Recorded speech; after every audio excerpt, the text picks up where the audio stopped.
it's a dream matchup for Ottawa because there are no stakes for them. They've got nothing to lose. They're going to go into this series and just beat the piss out of whoever comes across them and hope they can make an upset happen. And if they don't, Sens fans are still happy.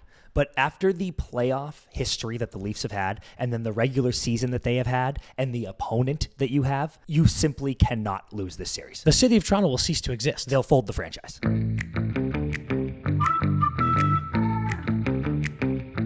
Ice is ready, and we are back with another episode of the Empty Netters podcast, brought to you by BetMGM. We are back in the bar. I am your host, Dan Powers. And with me, even after all the criticism, he brought back out the Ninja Turtles tank for the weekend, Chris Powers. As always, and Dan, tell me it doesn't slap. It was fantastic at Coachella, I'll tell you that much. Yep. I have to admit it was fantastic at Coachella. And I didn't even wear it in there. I was poolside because I had done some of the tank. I didn't even wear that one last year at Coachella, but I had done some other tanks, similar tanks, Ratatouille tank. Thank you. How are you? That was a good one. To Coachella, and I was like, well, I'm going to bring the Ninja Turtles one because it's dope. Did you wear a tank this weekend? No. Yeah, I didn't think so. Switched it up. Tanks last year. That's so SSBDs good, dude. You're growing. this year. Well, no, but what do you mean? I'll go. That's not growth, dude. I'm just I feel like in the past you would you'd kind of go back to the well with stuff. That's growth. Yeah, true. You're mixing it up. Okay, I'll accept that. This compliment. Is good, dude. We've got a lot of things to cover here. Yep.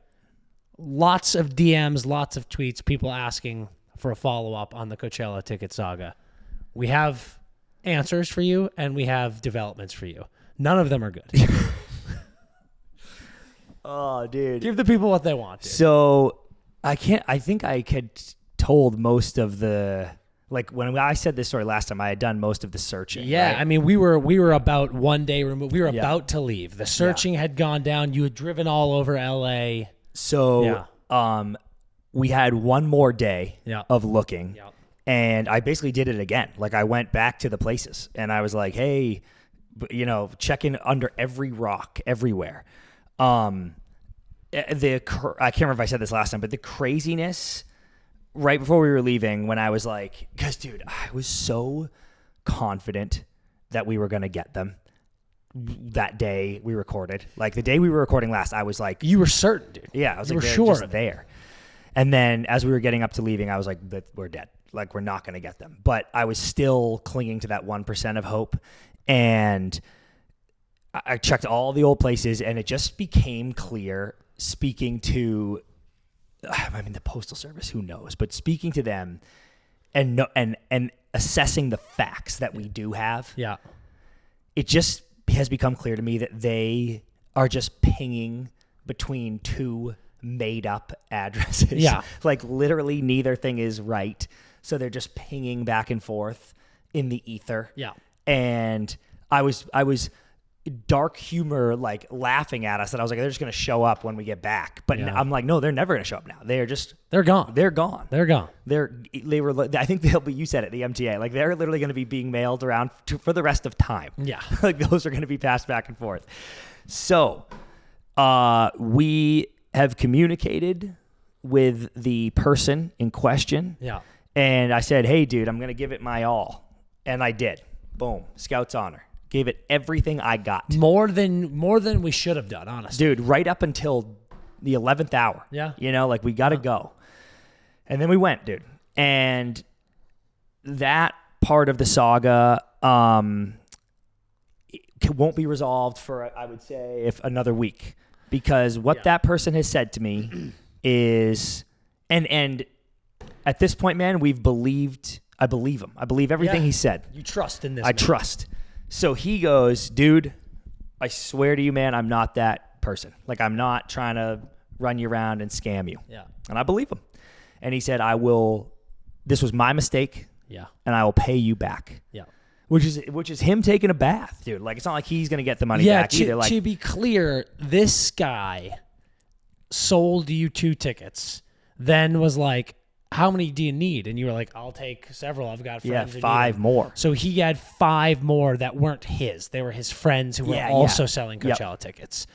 So he took on the responsibility of selling his friends tickets, sold them, got money for them, distributed said money to his 5 friends, Yep. and then spent the money that he made. Yeah.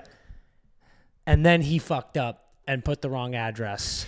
And now he has to go to all of his friends and go, hey, so yeah, that money. I need that back. Like, I need that. I fucked up. And I think his friends are going to be like, no. Yeah. Like, I would have sold it. You said you took on the responsibility and you fucked up. So this guy, if when it's all said and done, pays you back, which you're hoping happens. Yeah. He is like $2,000 in the hole. Well, yeah, more. But like Yeah. from like he essentially bought these kids tickets just to light them on fire. Yeah, like he Fucking brutal, dude. Yeah, like and he, dude, and what sucks? Talk about no good deed. He was just trying to help his friends. Sell the tickets. He was like, I got a guy who will buy them for you, no hassle. Boom, I'll handle all the shipping for you. And now he's like, boys, I fucked it, dude. But and here's the thing, man. I don't want to put any negative vibes into the ether because I am leaning towards trusting him as well. But he fucked up multiple times, dude. Yeah, he did. Like, put the wrong address for you on there and then had the wrong return address on there, too. So, like, if he had just put his address on, Dude, they would have gone back to him. Our boy. Our buddy. Don't say where, our buddy where he is would have picked him up, and it would have been fine. But, unfortunately, 2 mistakes were made, and now this thing is just in limbo, and we're toast. So he has said, I will pay you back, but I don't get paid till, in the April 15th or whatever. Like, I'm getting paid soon, and then I'll pay you. Yeah. So I'm in a waiting game, dude, because I'm going to see. And what rattles me is, and I'm not here to presume anybody's financial situation. Never want to do that. Yeah. But as we said last time, this person is in a family with a ton of money.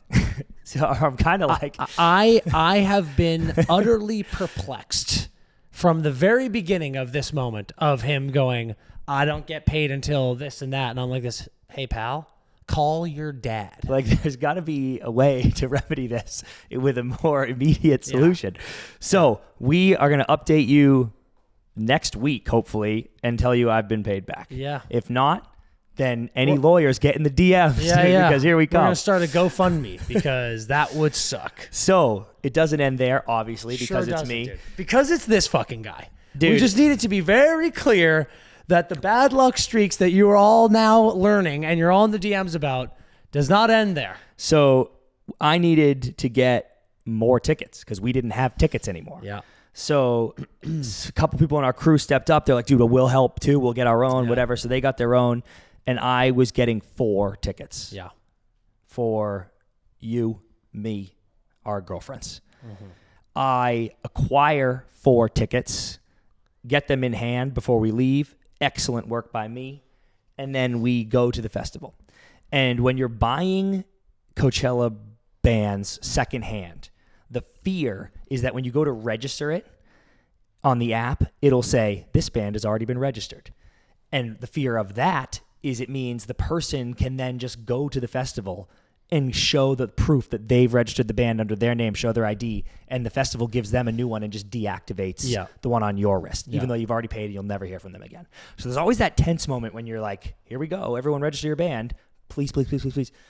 4 of us register the bands. Good, good, good, good. All 4. Bang. Fist pumps, let's go. Everyone's happy. We'll get our money back from Homeboy, and no harm, no foul, no blood. Yeah.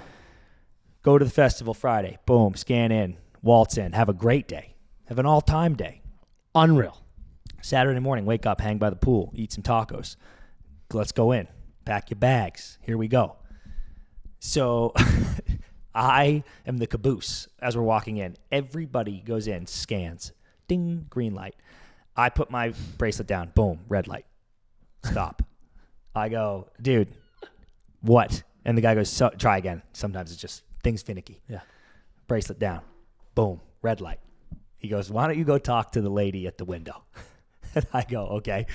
Walk up to the window, and the woman says, what's up? I say, the thing was going red, but it went green yesterday. It was in yesterday. Yeah. Had a great day. Yeah, had an all-time day.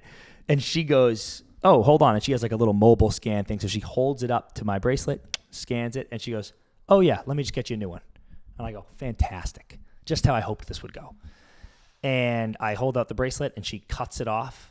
And this millisecond, that snake oil salesman cut the bracelet off. She goes, this bracelet has been reported stolen, and I am confiscating this. There was never a new one, Dan. There was never a get you a new one. You're dead. And I go, oh, that's not possible because I have registered it. Here's my ID. Here's the app. Here's the code on the bracelet. Chris Powers, Chris Powers, Chris Powers, Chris Powers everywhere. I was in yesterday. Yesterday. And she goes, well, are you the original purchaser of this band? And I go, no, but I bought it off somebody and they let me register it. Like this is how this works. Yeah. And she goes, well, and hand up, this was actually a fair point. She goes, here's the problem. If Dan Powers bought a Coachella bracelet legally, it is mailed to his house and it's in his mailbox, and then Wags steals it out of Dan's mailbox like a thief in the night. Scumbag, dude. Scumbag move. And then Wags puts the bracelet on Facebook Marketplace. I buy it from him, and he goes, here you go, I haven't registered it, it's all yours. And then I'm going in, and then you show up at the festival and go, hey, my bracelet was stolen. That is actually fair. Like you, dude, you are victimless. Listen, it is, or you are the victim, I should say. It's well, let's get into, ultimately, you get motherfucked and you have to buy a new band. She goes, like, they literally go, sorry, you have nothing to do. CP buys a new fucking band. Eventually gets in. She goes $850. But just like, already scammed out of thousands of bucks. Now he fucking has to buy a new goddamn band. And of course it happened to you. Of course. Dude, I go flag the band. Like, that person, whoever's getting in with that band now, whoever is a criminal. Is a criminal. And then she was like, well, maybe not, because maybe it's the Dan Wag situation. Yeah. And I was like, okay, fine. And then she goes, I go, who, what is the name of the person who reported it stolen? And she goes, I legally can't tell you. And I go, can I say a name? And you can tell me yes or no? And she goes, you can say one name. And I go, okay. And I had bought one band off one dude and 3 bands off another dude. Yeah. So I say the name of the one dude, and she goes, it's not him. So I know it's the 3 dude, but the fucked part about that is, why didn't they report all 3 stolen? Like, why was it only 1? And then Dan sends him a text because DP's pissed. Oh, buddy, I was so mad. Like, we'll get, I have a couple things to say. One, I hear you on the stolen band front, but dude, if you have been in all of day one, come on. I'm like, no, we're washed here. Like, you're not allowed to then report it stolen. And like, if your shit gets stolen, you should be reporting it weeks before. Yeah. And then if it's after day one and you've already been in, I'm like, you have to know that he has not done anything wrong. Correct. Here. You idiots. The other thing on that is Coachella. Great time. I love you. A lot of kinks to work out, dude. Yes. And one of them is how fucking stupid the wristband thing is. It's so insane. Use a fucking phone QR code or something like that, because then you avoid all of this bullshit. Dude. All of these fucking pricks doing the secondhand sales and then scamming people. So that leads into me texting this fucking guy. Well, actually, let me just on that thread. Yeah. If it would also stop the, oh, sorry, your bracelets got lost in the mail. I'm just like, email me the fucking ticket, dude. Like, bang, instant transfer. I have the ticket. And more importantly, dude, because this is my take, I don't even know if you agree with this. If in the scenario I just described, sucks to suck, Dan. I'm sorry this happened to you, but your shit got stolen. I'm not paying for this. No. Like, your shit got stolen. That blows. Yeah. But like, I am not getting rinsed because you get to now report your band stolen that I legally bought. It is absolutely dog shit. 100%, in my opinion, they should go, Chris, you are allowed in still for free, and we will give you, Dan, a new band because we can prove that you were the original purchaser, and Coachella still gets their money. Yeah. For, I'm like, fuck you, dude. Like, that was so insane. It is bullshit. It's absolute bullshit. And yeah, man, here's my hot take for the episode. This shit pisses me off so much. I know. Like, we're on top of the world, dude. Buzzing in a bunch of different ways, getting into this festival. This happens, and I was prepared to rip someone's throat out of their body. Yeah. And I sent this guy a text, and I was like, hey, you rat pig. Did you steal this bracelet and fucking now report it stolen? I'm going to find you and motherfuck you into oblivion. Yep. And obviously it's a green bubble burner phone bitch thief. And I was like, okay, here we go. But my hot take is this, and I am dead serious. I think theft, even petty theft, should be punishable by death immediately. Dude. On the spot, firing squad, you are dead. It is the most cowardly thing on fucking earth. And I'm here to tell you, if you steal, you are a fucking piece of shit. And I am wishing death upon you, dude. It is so fucking ass when stuff gets stolen from you. And stealing, like I said, it's the most cowardly thing in the world. You are a spineless, coward loser. And I will find you, dude. I will find you. I'm with you. Like, I know you called it a hot take, but dude, theft is such a shit crime because you're taking something from somebody. And like, there are examples, I was about to say you're taking something from somebody that needs it. And there are examples where people don't need it. But I'm saying, dude, that's not yours, and don't be such a douche. Like that. It's as simple as that. Don't be such a douche, dude, because that's all it is. It's unbelievable. But what else is unbelievable is the time we had at Coachella. Yep. Specifically Benson Boone. He's our best guy. I told you, I went on the story, dude. He absolutely, his performance blew my cock off, dude. Dude, I was a Ken doll walking around the rest of the weekend because of how good Benson Boone was. I'm not sure when you'll get it back. You might have to see him again. I'm going to have to go to Coachella next weekend to find my cock. Yeah. I'm going to have to get it back from Benson Boone. He has it. It's hanging around his neck like a totem. It's unbelievable. Dude. And then I thought, we saw Benson Boone, and I went, nothing will top this. Yep. And then Gaga came out. Yeah. And also, completely incredible. So, just great stuff, dude. Production value. Green Day was unreal. And Zed, dude. I mean, I told everybody before we even got there that was going to be my North Star all weekend. And Zed, you also realize how talented Zed is. Okay, this is not a music podcast. This is a hockey podcast. So we got to get into some hockey talk. We've got a great episode today. A lot of unbelievable hot ice. We're going to rip down the East. So the West, we're waiting to do the West because the Blues and the Wild play, I think, on Tuesday. Yeah, there's some things are up in the air there. So that should be decided. Yeah. So, and these are this is our chance to do the preview. So yeah, but we're going to do the East, and I want to say up front, yeah, they play Tuesday, so we'll know. I want to say up front to Blue Jackets fans, you're not dead yet. You can still get in. So we're about to do this preview with the Habs as the 8th seed. Yeah. No offense. No offense. We love you. If you get in, just extrapolate this analysis to you. Yeah. All right, babes. By now, you know that we are teamed up with BetMGM, and they are hooking you up with one of the best second chance promotions you could ever imagine. Here's the deal. We love betting first goal score. You want to get that juicy first touch, that first bang into the back of the net. But here's the deal. BetMGM's taking care of you. If you don't get it, if you pick some player, let's say you pick Jack Eichel, you want to get him on that first goal scorer of the game. Let's say he doesn't score. You think, geez, I blew it. Well, get this. If he scores the next goal of the game, boom, you get your money back. Unbelievable. That is how BetMGM is taking care of you. If you get the first goal scorer, there you go. You hit it. But that second chance is making sure you're covered just in case he doesn't. So let's get you signed up for BetMGM right now because it is the best sports book in the game. You know that. We know that. So get in on the family. And when you do it, sign up with promo code NETTERS, NETTERS, and you are going to get up to $1,500 in bonus bets when you do so. You thought BetMGM was taking care of you before? How about now? They got you covered on all the bases, and that's because BetMGM is the best. Get signed up today. It is a no-brainer. Gambling problem? Call 1-800-GAMBLER. Available in the U.S. Call 877-8-HOPE-NY or text HOPE-NY 467-369 in New York. Call 1-800-327-5050 in Massachusetts. 21 plus only. Please gamble responsibly. Call 1-800-NEXT-STEP in Arizona. 1-800-BETS-OFF in Iowa. 1-800-981-0023 in Puerto Rico. First bet offer for new customers only. Subject to eligibility requirements. Bonus bets are non-withdrawable in partnership with Kansas Crossing Casino and Hotel. See BetMGM.com for terms. U.S. promotional offers not available in New York, Nevada, Ontario, or Puerto Rico. Before we do that, like I said, great episode. We've got an unbelievable David Backes interview in this episode. Blues fans, you're going to love that. Bruins fans, you're going to love that. Ducks fans, you're going to love that.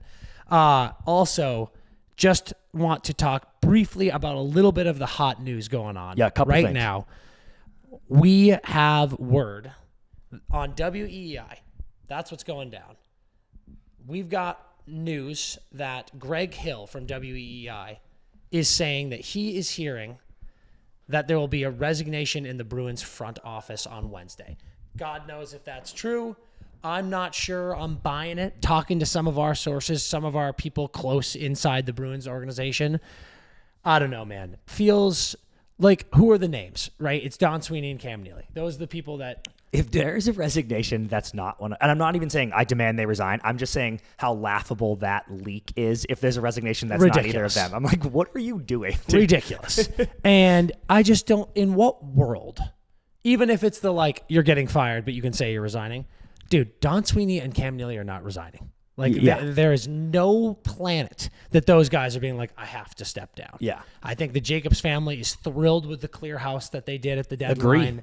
And like we've said, it feels a little mental, as much as Bruins fans want it, and frankly, I want it, to fire your GM, 2 months before the draft. Yeah. The most important draft you've had in a decade. Yeah. Feels a little crazy. So we'll keep our eyes peeled, but I think it's highly doubtful that they gas someone or someone resigns right now, but we'll see.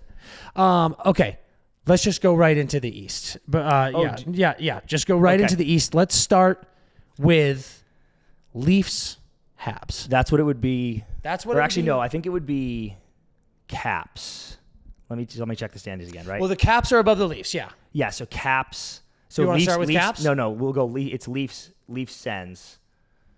As of right now, Caps Habs. Right. I typed that wrong because I think the Caps would take 100%. Yeah. Okay. So we've got Leafs, Sens. Leafs look like they have got first in the Atlantic. They are 4 points ahead of Tampa. Yep. So Toronto. So hold on. We're going to on 3 say team in blank. Okay. Let me just think of mine. And I've got it. Yep. And okay, ready? 3, 2, 1. Leafs Sens and 6. 7. I feel like last year. Oh my God, dude! You're on your bullshit already. Dude. I feel like last year I went cowardly with a lot of picks. Like you went chalk. This is chalk. This is the safe one. This is the safe one. Habs fans, we have such a good thing going on right now. So don't take this the wrong way. I think if the Habs played Toronto, Toronto would have won. Okay. I do think Ottawa can beat them. 3-0 against the Leafs this year. I think they've done well in the regular season against them. I think Brady resting up, getting ready. I think Brady is coming into this series knowing he's playing the shit down your leg Toronto Maple Leafs. Yep. And he's going, I'm just going to be a fucking psychopath out there. Absolutely bang bodies. Like, I want to see Brady Tkachuk open ice blowing Austin Matthews into 5,000 pieces. I want him to be the biggest pest piece of shit in the world. And this also feels like one of those things where the fan base has nothing to lose. They're going to fill Scotiabank in all the away seats they can buy. In their own barn, they're going to be fucking mental. And I could just so easily see, with all of the bullshit, I could see Ottawa just getting by them. I do think that the defense is a huge area of worry for Ottawa with how great the offense for Toronto has been. The burst of Matty Nyes, who might get 30 goals this year. I get it. They're a good team. I've said it before. This is the best the Leafs have looked in a while. But I think that this is the worst case. This is the second worst case scenario first round they could have asked for. Second? Yeah. Who behind Tampa? But behind both. I'm putting the Florida teams in the same. Yeah. I think I've said it a bunch of times. I said it preseason. Actually, no. I want to check myself because I did say that I didn't buy the Berube is going to change everything. And I'm not saying he's a bad coach. I'm just like, that's ridiculous to me that you thought that just a tougher guy would be the answer. Now, and I don't think it changed. Me neither. Look, it's funny. They've got 50 wins. They've been this good the last few. It's not like he did anything so different. Agree. So that's why I'm kind of whatever. Yeah. But I also have said, because I was just trying to hold myself accountable, because I have also said that especially lately, the Leafs have shown me something. Yeah, I agree. I'm like, you guys are probably going to win the Atlantic now. That's sick. They playoffs are just so different, but they've played a little bit of, they've shown a little bit more competitive edge to me. I was about to say tougher hockey, but that's kind of a bullshit term, but they're just they have a little bit more fight in them. It seems this year. Playoffs are completely different. Everything can change. They haven't let a few things that I thought might bother them. The Tavares relinquishing the captain, the Marner no deal. There's many things where I was like, how does this shake out? Tavares no deal too. Yeah. But it's Not an issue. Both of them having unbelievable years. Phenomenal. They're buzzing. Phenomenal. Didn't even get 70 for Matthews, and like, look what's happening. Maybe that's even better, frankly, that it's like we're kind of distributing the scoring. I do think that Ottawa matches up well, as evidenced by them beating them 3 times. And I do think that the Sens back in the playoffs with that city behind them, we've talked about this a million times too, has a different energy than the nervous energy that Toronto has in the first round, period. You can ignore it. You can pretend it's not a real thing. It is a real thing. Like, you were like, fuck, we have to win. Now we're first in the Atlantic. If it was Tampa or Florida, you almost have an excuse where you lose in the first round, but you go, that's a bullshit first round matchup. You are the 1 seed against the wild card Senators. You cannot fucking lose this series. Yeah. If you're the Maple Leafs. You certainly cannot lose it. Certainly so cannot. They have nervous energy. Ottawa has fucking fuck it up energy. Like literally, they have. If they get swept, they don't care. Yeah. They're like this. We made the fucking playoffs. Yeah. No one, like, very few people expected Big step. that. Yep. Huge step. Yeah. Here's my huge question, because I think you're so right, Dan. Like, Habs, even Tampa, dude, not Florida, but what I'm about to say, Habs or Tampa. Yeah. We're gonna try to run and gun beat the Leafs. The Sens and Florida would have done this too, are going to run through them. Yeah. And that, I don't think Toronto wants to play that game. Not at all. I don't think they want to go dig pucks out of the corner and get battering rammed by Brady Tkachuk for 7 fucking games. Yeah. Here's my big question for you. What are you getting out of Linus Ullmark? Who has been great. So I was going to go into Linus and say, I do think, while we keep saying the Sens have nothing to lose in this series, I think Linus has a mentality that's like, I need to prove something. He desperately needs to prove, with the contract he just signed, he needs to prove that he can win in the playoffs. Yep. And frankly, dude, he has been bad in the playoffs. Yeah, let me look at this. I think he failed in Boston in the playoffs. This is his second, and it's 9-11, so it's not bad. But this was his second lowest save percentage since he became a regular goalie of his career this year, and his second highest goals against at 267. 4 shutouts, but I think 3 of them came on that like one. Remember when he had like 3 shutouts in 8 games, and I was like, he's goated. Playoffs, dude. Boston, 21-22, played 2 games, 2 L's, 8-6-0, 4-1-6. Yeah. Vomit. Bad. Boston, 22-23, 6 games, 8-9-6, 3-3-3. Vomit. Like, so bad. Boston, 23-24, 2 games, 8-8-6, 3-9-0. Vomit. Yeah. Vomit, dude. So can you get regular season Linus Ullmark for the first time in the playoffs? And it's one of those situations for him where I think you go like this: hey, buddy, you are playing every single game. Yeah. Yeah. Hell yeah. Fear of that, where there has been that fear in Boston the last couple of years. And I would argue the 2 years ago he was hurt. Like the Florida year, you know, and I know that's like, then don't play, but just like he was playing hurt. So he can do it. Yep. But I don't know what you're going to get. And then the Leafs, Dan, also goalie. Because my question is this: last year, I don't think, who was in goal for the Leafs? Samsonov last year? Yeah, but Wall came in. Oh yeah, right. It was like the Bob sub all over again. But I would say, actually, I will definitely say, I don't think goalie cost them last year, really. Like, they both played all right. Maybe there's one game I'm forgetting, but like, Wall was awesome. He was. Yep. So I'm not being like, the goalie issue is the only thing that's been the Leafs playoff problem. Not true. Yeah. It's been the Stars producing, in my opinion. Yeah. But the really interesting thing for the Leafs' success this year in the regular season, to me, has been Stolarz and Wall being fucking awesome. I know, but dude, let me ask you an age-old question that we love saying on this pod, dude. If you have 2 goalies, how many do you actually have? Exactly, dude. And this is right where I was it's just headed. like, you lose 1 game, and then they go, we have to pull. Like, if it's Wall, you have to pull him, put it in Stolarz. Because Stolarz has kind of been better. Yeah, like, and but even, barely. But like, even if they go, it's Wall. It's Wall the whole time. Everyone in the fan base, if you lose a single game, is going to be like this. It doesn't have to be. Like, go to it. Yep. It's just, I hate it, dude. I think you're big on protect our goalies. You're big on the tandem. It doesn't work. It really becomes really hard in playoffs because I'm like, you're just not used to getting those reps this often. And I know they're like, I want them, but I'm just like, well, your body hasn't been training for that for 80 fucking games. You need your guy, dude. You need your dog. And who knows? Maybe one of them emerges as a dog. And 100%. And that's why I'm like, I still think it will be Leafs because those guys have played so well. But that is a major question mark for me is the two nets. Yeah. What are you getting out of Ullmark and what are you doing and what are you getting out of the two young kids who have been great in Toronto?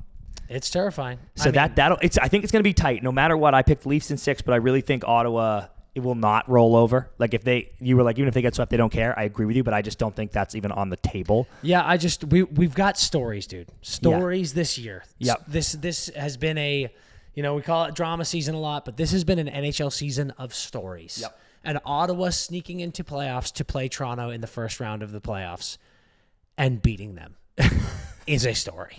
And Leafs fans know it, dude. Like I know every Leafs fan right now they're confident, but they're also like, I mean, this is also nervous terrifying. Energy, dude. This should be the worst thing that's ever happened. Nervous energy. So, I don't know. I think it is one of those things where the city of Toronto will, like, I don't even know.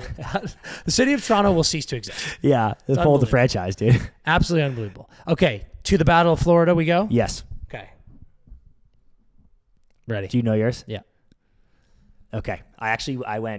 Mine changed, dude. Interesting. Okay.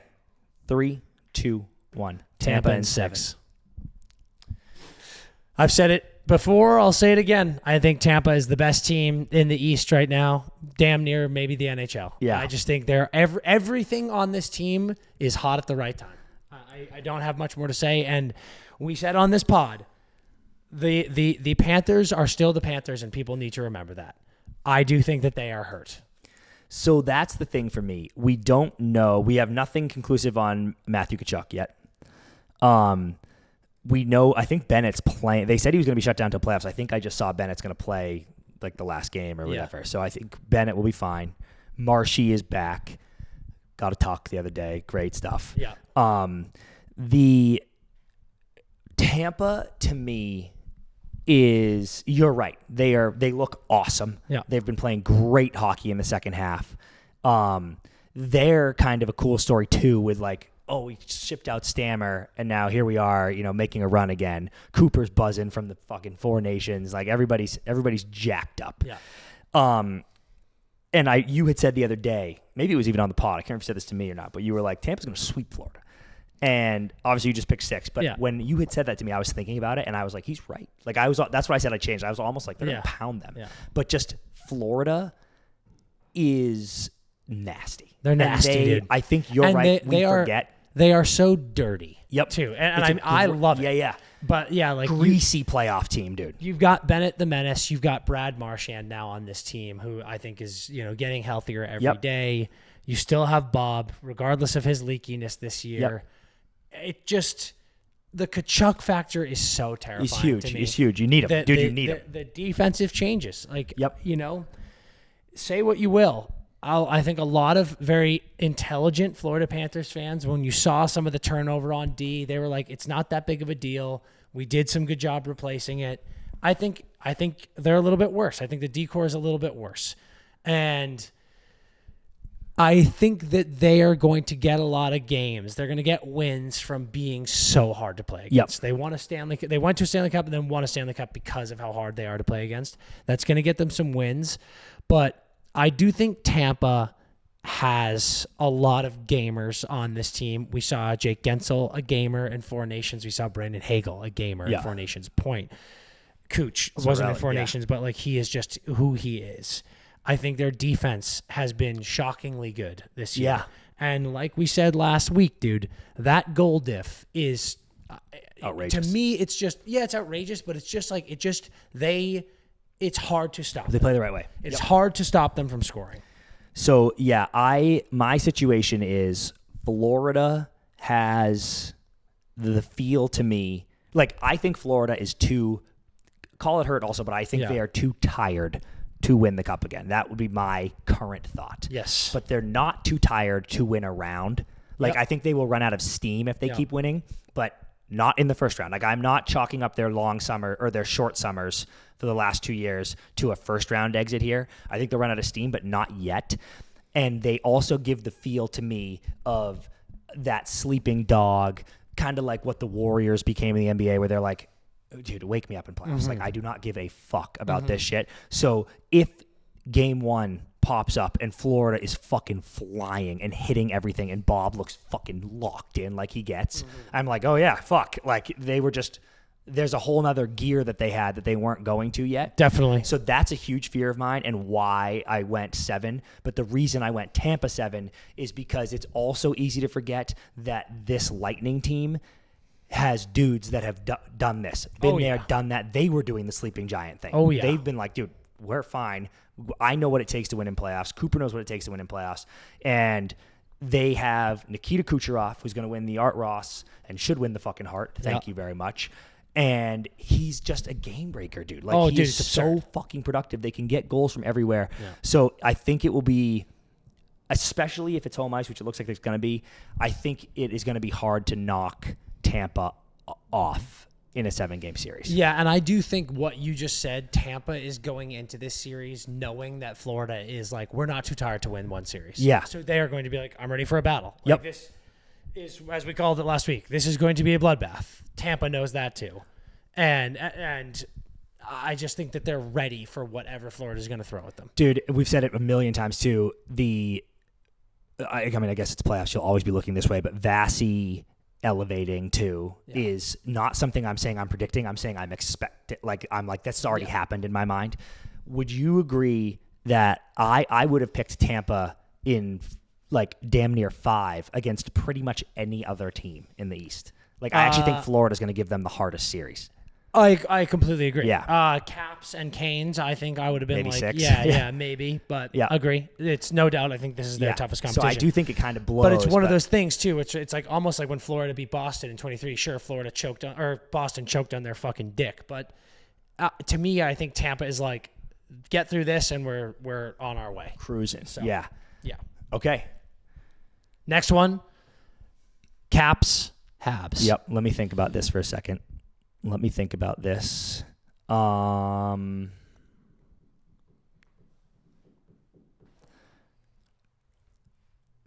I think I have it. Okay, I'm ready. Yep. 3, 2, 1. Caps and 6. 5, I like it. Wow. Okay.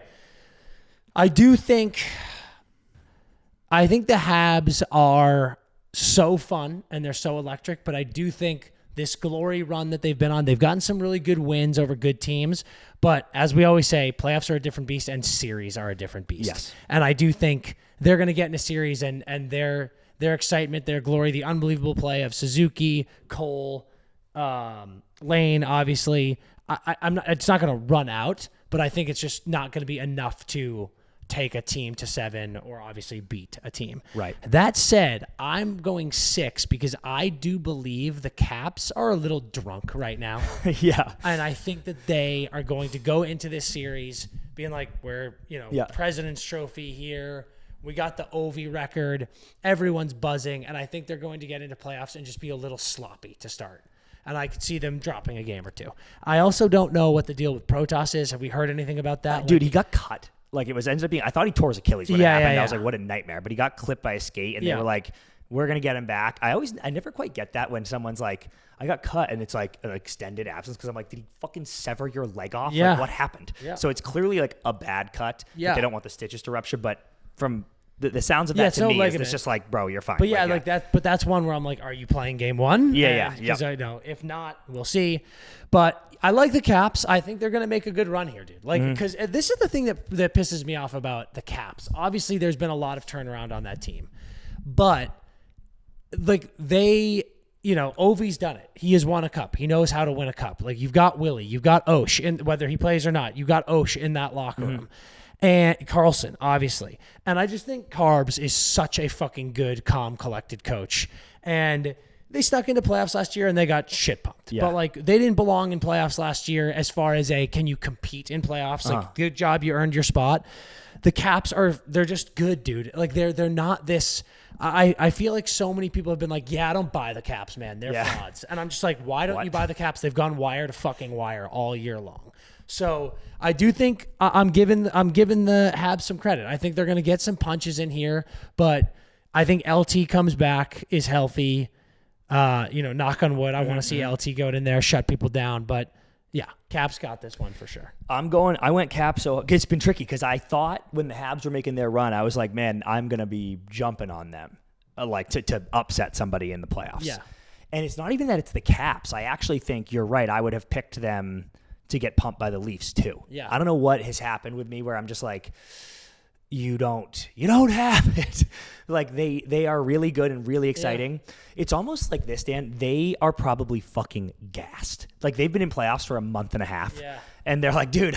They're young though. I know. Like, but it's just like a mental toll where you're like, Jesus for Christ, sure. dude. Like, it's almost like you did your job. Yeah. Like you're bringing playoff hockey to the Bell Center. Yep. Like you did your job. So they will get one. I almost went deeper like you did, 6 because of the Bell Center. Like they will get one in Montreal minimum, if not 2.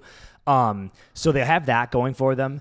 And not God forbid, that'd be cool if you're a Montreal fan, but if they steal one in Washington early because the Caps are a little like, oh, Christ, what's going on?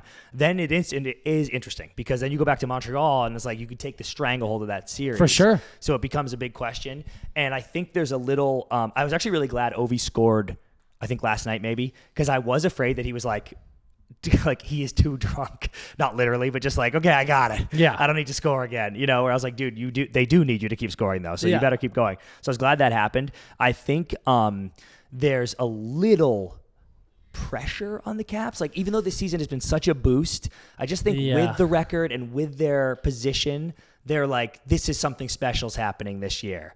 And I agree with that. It's like the record doesn't really bother me that much. It's more that because there was a world where they snuck in as a wild card team and Ovi broke the record and no one would be talking like this. Correct. Yeah. It's the fact that they're going to win the President's Trophy and they're not going to win the President's Trophy, but they're winning the Met. They're so sick. Yeah. That it's like, oh no, like you guys could win the cup. Like LT came out of nowhere and is fucking lights out. So it's just like, oh shit. So yeah, there is definitely pressure. Yeah. But again, I stand by what I said. They're good. So like fucking, I don't give a fuck. So LT last year, 4 playoff games, his only playoff experience, 4 playoff games, 9-2-1, 2-3-5. Very good. Yeah. Very, very good. He's been incredible this year. There's no reason to think he won't do this again. If he plays well and the Caps are even remotely focused, I do think they can just run through this Montreal team. Me too. And it will be so great. And I really hope you win one in Montreal for the fans. And I think it will be so great for the city to see these boys, just not only Habs playoff hockey, but these boys ahead of schedule in pretty much everyone's opinion in the playoffs. Incredible. And it'll be cut your teeth time, dude. Like, hey, Lane, go get some playoff reps. Yeah. Cole, get some play. All these guys. I'm like, this is good. It's a great wet your beak. And now, not to get like way over our skis, but you worry about this next year, but you worry about a little bit of what happened to the Devils last year situation for the Habs next year. Where you're like, we got in, now we're so sick. Everybody picking us. And I'm like, well, you actually suck now because people are actually trying against you. So whatever. We'll deal with that later when we do our division predictions in October. But this is no matter what, net good to get in and get this experience, even if you get pumped in 5, which I think you will. I agree completely. I think this series is going to be so fun, even if they get swept, just to see this team play playoffs. Yeah. And get the young guys on some ice playing in the playoffs in the Bell Center. Caps took them 2-1 in the season series this year. Habs beat them in OT, but the Habs are firing right now and the Caps are chilling. Okay, last one in the East, Devils, Canes. Ready? Okay, nope, hold on. You're a bitch, dude. Yeah, fucking get your answer. Yeah, I'm ready. 1, 2, 3. Canes in 4. Bang. That's aggressive, but I think it might be right. I like too many times Canes fans are the Canes no respect this and that. Shut up. First of all, this Canes team's very good. The way that they have bounced back after the Rantanen bullshit, unbelievable. Very good. Slavin's the best defenseman who's ever lived. Yep.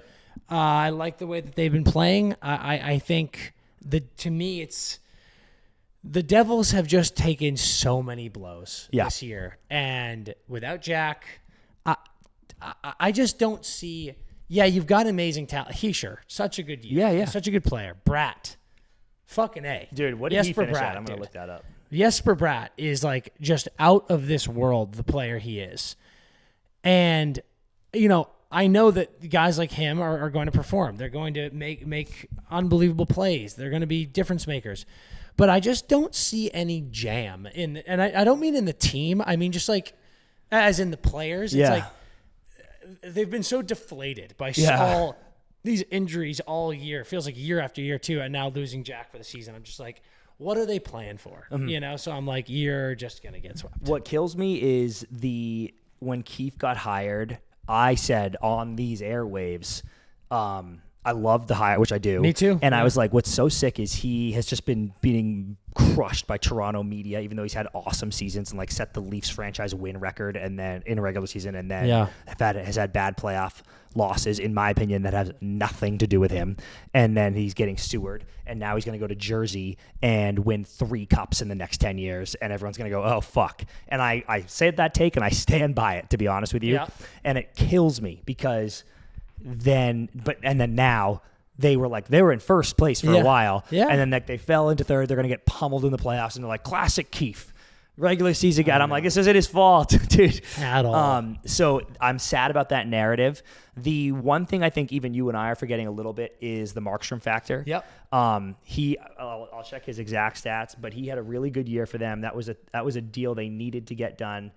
900 save percentage, but 250 goals against, 4 shutouts.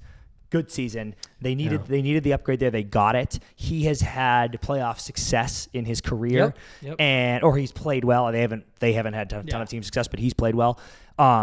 He is the best goalie in the series, in my opinion. I agree. That's completely. The Canes. We talk about this all the fucking time. Like the Canes every year, they're like, we're good back there, and I'm like, are you good back there? Because it feels like you always lose in the Eastern Conference Finals because you're not good back there. Go get John Gibson and win for once.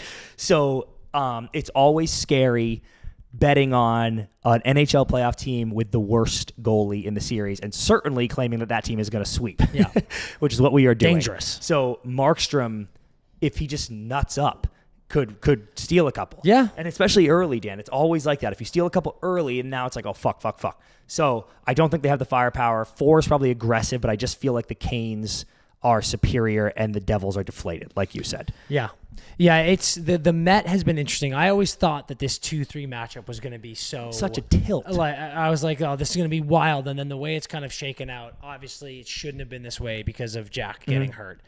But it's weird, man. And when you talk about the Met, I don't know if you saw this stat today, but we've obviously got a lot of playoff eliminations. We've got the Rangers and the Penguins eliminated in the Bruins. I don't know if you saw this today. First time in NHL history that the Bruins, Penguins, and Rangers have all missed the playoffs. Oh, really? Yeah. Never happened before. So I wonder, probably Wings too, eh? If you like, well, I mean, I guess obviously. Yes, certainly, yeah. But it's a wild time right now in the NHL. And I thought the Met was going to be more of a slugfest here, but it does weirdly seem like this 2-3 is kind of a no contest just because of the circumstances. Yep. So, I think we've only got one difference there. I think the Sens are going to upset. Yes, we have the same teams. This trend is going to be insane. Well, I think Sens are going to win. You think Leafs are. So, you have Sens in 7, Leafs in 6. Yep. I have Tampa in 6. Tampa 6, Tampa 7. And then we both have I have Caps in 6. Caps in 5. And then we both have Canes in a sweep. Yeah, so I'm a little bored on the west side of the bracket, but I'm expecting some fireworks on the Atlantic, or on the Met side of the bracket. Yeah. Some fireworks on the Atlantic side. So there's our breakdown of the East playoff matchup, and also Blue Jackets. If anything crazy happens in the next 2 days, sorry, and we will address it on Thursday. And Dan, let's do that really quickly. You want no analysis, just prediction. If it's Blue Jackets, Caps. Yeah, if the Blue Jackets win their last 2 games of the season and Montreal gets 0 points of their next 2, Blue Jackets will pop in. So then we have Blue Jackets playing the Caps. All right, 3, 2, 1. Ready? Yeah. 3, 2, 1. Caps in 6. 4. Wow. I should have said 5. Let me do that again. Actually, Caps in 5. Caps in 5. Because they have great fans in And Columbus. they got a great team. Yeah. By the way, did you see that fucking play that your son pulled? Yes. I hate to bring it up, but that was a welcome to the majors, Mr. Hobbs, for Ryan Leonard. Yep. If Adam Fantilli absolutely obliterated Ryan Leonard, then goes down the other ice and nips Bar down. And I was like, oh my God. So Crazy. sick. But that Blue Jackets has a great team. For me, it's goaltending. Yep. I'm just like, the reason they're not in is, no offense, Elvis, but like, it's just, I think that is a huge difference maker. But dude, and it's so crazy, or it's so gutting, I should say, that they played so well all year. And like, they were in, and then they just hit that insanely cold spell, and now they're on a 4-game heater, and they're probably going to win out and still miss. And it feels so much like Detroit last year, where I'm like, just too little, too late, dude. It was in the palm of your fucking hand. Brutal. And I'm happy for Montreal, I really am, but that would have been special. Yeah, it was tough because Ottawa, Montreal, Columbus were all great stories, and I wanted them all in, and you can't get everything you want. It's true. All right, something we do want. We're going to kick it now to our awesome interview with David Backes, dude. Fucking what a beaut. David Backes to me has always been such a model citizen player. Yep. Super intelligent type of guy. Electrical engineer. Couple of Me brains. and him. But I was like, I can't wait for this interview. I'm curious if it's going to be, very buttoned up. If he's going to just be a consummate pro like he always has been. He's a fucking blast. Unbelievable. Homie. We'll kick it now. Enjoy. Taking a break to talk to you guys about Dollar Shave Club. Listen, they make the razors, you make the rules, no matter what type of facial hair you have. You look at us, we're the Goldilocks of facial hair. DP, nothing. Wags, massive beard. CP, perfect, right in the middle, per usual. Everything's amazing. But no matter who you are, they've got the product for you. They've got the Club Series 6 blade razor right now, which is unbelievable. One of the best shaves you will ever have, no matter how often you need to shave. But they've got all these other products too. That's what I love about it. My run is I do the pre-scrub, which is amazing, exfoliating, gets you ready for the shave. Then I do the shave butter. The shaving cream is awesome too, but the shave butter is amazing because you can kind of see where you're going. You know when you get the huge movie white Santa Claus beard of shaving cream? The butter, no, man, you can see everything. You know exactly what you're trimming. If you're trying to shape that beard, it's amazing. And then the post-shave dew. Can't live without it. Cannot live without it. So what I want you to do is go to Dollar Shave Club, check out their website, but you can get their products everywhere else too, right on Amazon, whatever you need. And if you go to dollarshaveclub.com/netters, you can get 20% off your first order of $20 or more. So welcome to the club when you get involved. All right, we are joined by a Minneapolis, Minnesota native, a member of the WCHA all-rookie team with Minnesota State Mankato, the 62nd overall pick by the St. Louis Blues of the 2003 NHL Draft, who also played for the Bruins and the Ducks, an NHL All-Star, an Olympic silver medalist, and a member of the coveted Captain America Club. David Backes, welcome to the Empty Netters podcast. Thanks for having me. What a great distinction and honor to be on the show. Yeah, that's a good rundown. I feel like a lot of people have different ones. You are and will always be Captain America. Agree. Like when I hear Captain America and I'm thinking hockey, it's you. It's our era. It's our generation, whatever. But yeah, 100% agree. Those Olympics, dude, they changed everything for me. It was unbelievable. It's a shame they haven't been back since. I know, Dude. but we're getting it. We're getting it. We got the taste with Four Nations, so we're on the way. It's gonna be great. That's right. DB, you're in Nashville, right? In Nashville currently, yes. Yeah. How'd you guys get to Tennessee? I finished in Anaheim. We spent a couple years there, and then with some family circumstances, we wanted to get back to the Midwest, but also we're a little shy of experiencing Minnesota winter again. The cold. Yeah, you got soft, dude. This is as far north as we could get, and we found a great city to land in. It's a tremendous city. Yeah. Oh man, it's so real too. We grew up in Maine, and we're here now in LA, and it's like, listen, I love Maine more than anything, but I just can't do it anymore. Yep. The cold is too much. You taste that sun, and it's over. And some sneaky cold in Nashville, I would say. Yeah, I mean, didn't you guys just get hammered with snow this year? We had like 7 inches total, which apparently that's a lot. It's kind of embarrassing what happens when it snows here. Schools shut down. Legit, 7.5 inches, closed school for a full week. If there's like for a week, I thought you were going to say a day. No, for a week. If there's one flake left on the roads, they cancel everything and shutter their homes. It's embarrassing. Actually, we got a day off last week. There was a tornado warning at night, and we got the call at like 5 a.m. due to debris on the streets, and we're like, leaves are going to keep us out of school. Come on, these kids need to be in school and learning something, please. Yeah, and you need a break too. Well, it's like, come on, that's what I didn't realize. Now that we're in that age and our friends are having kids and stuff, I didn't realize that how hard a snow day or whatever you want to call it is harder on the parents, because you're not anticipating. You're like, I had plans today, and now the kids are home. That's a big factor. All you remember as a kid watching the news, at least for us, you had to watch for the ticker at the bottom of your school to come by, and that was the best. When your school came through, you're like, all right, we got a day off. And you didn't know your parents were behind you crying and like, what are we going to do with these kids? These like hyped up kids who are at time of their life. It's so true. And outdoors is likely not an option. Yeah. I love the idea that in Nashville there's a light dusting and people are like eating military rations. It's a week off. So funny, man. Oh my God. Okay, DV, I want to go.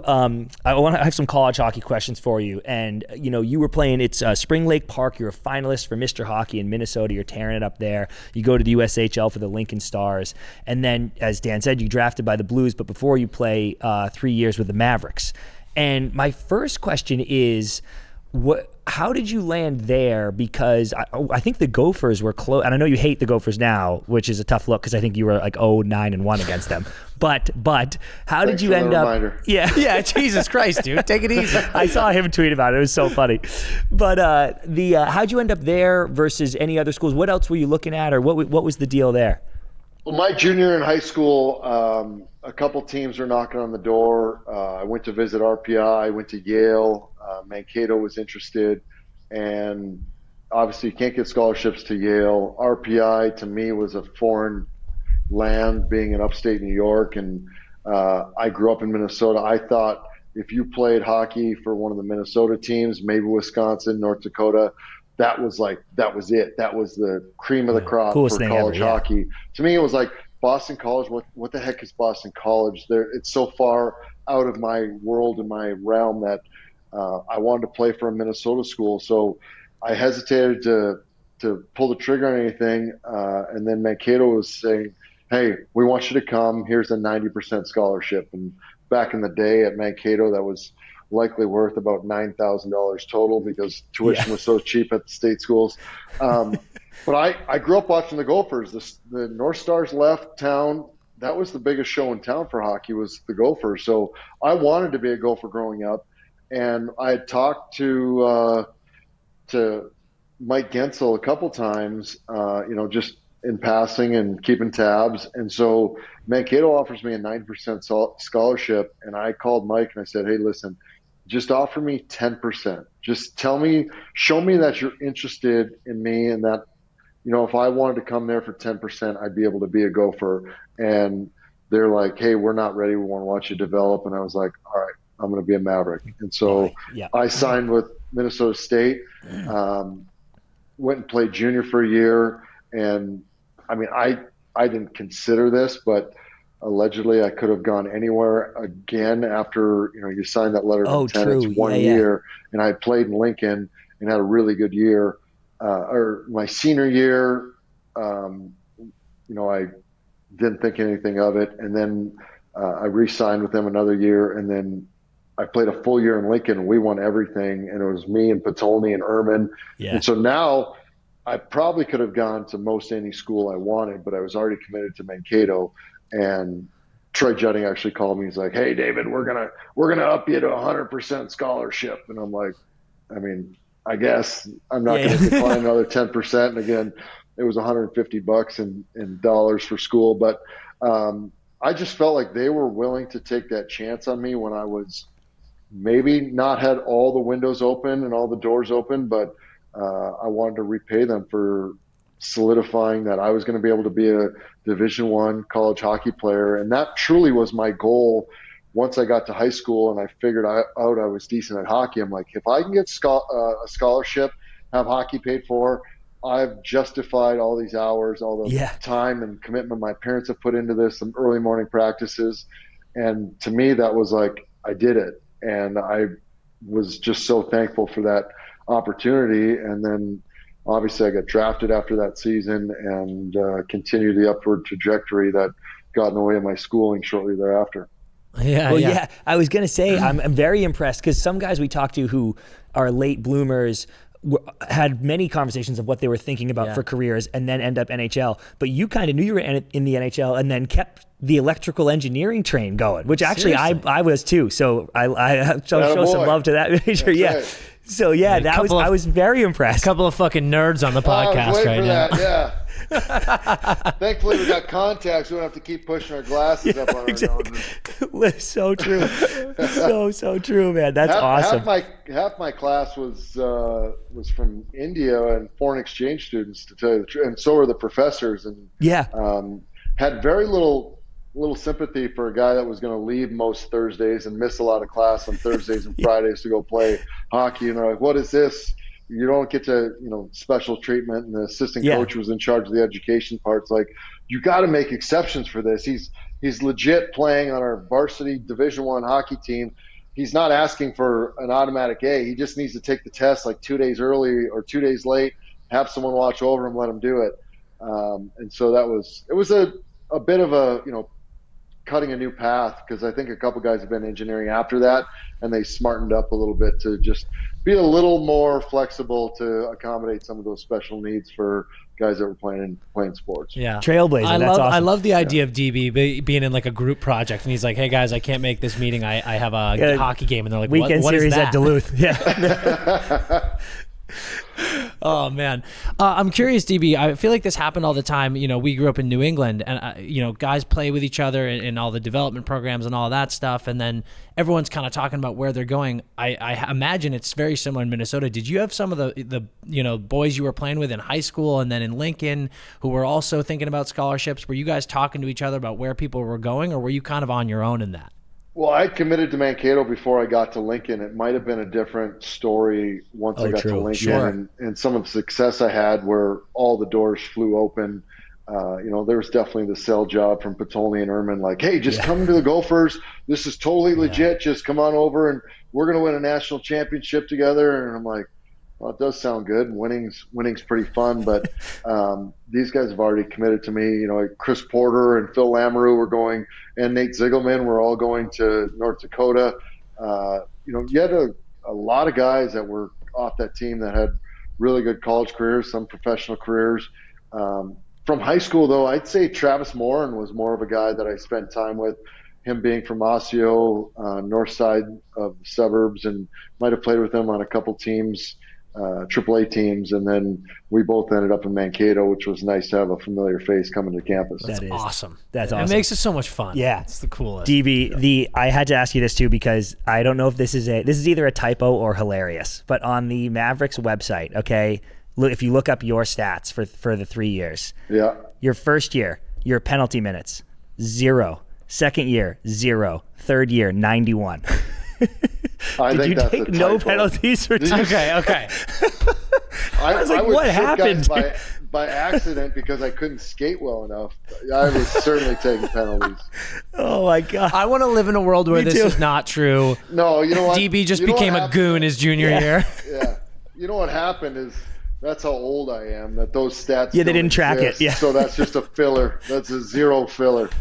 Yeah, in 03 and 04 they weren't tracking pins. That's all it was. Those were handwritten game sheets back then. Yeah. So I don't know who got it. Somebody tripped somebody. Just put him in the box. Oh my God, that's so good. Well, as you mentioned, what's also good is no video replay, none of this review. Yeah. Somebody looking over your shoulder. I probably saved a few suspensions in those days too. Yeah, so huge. Oh, it's so true.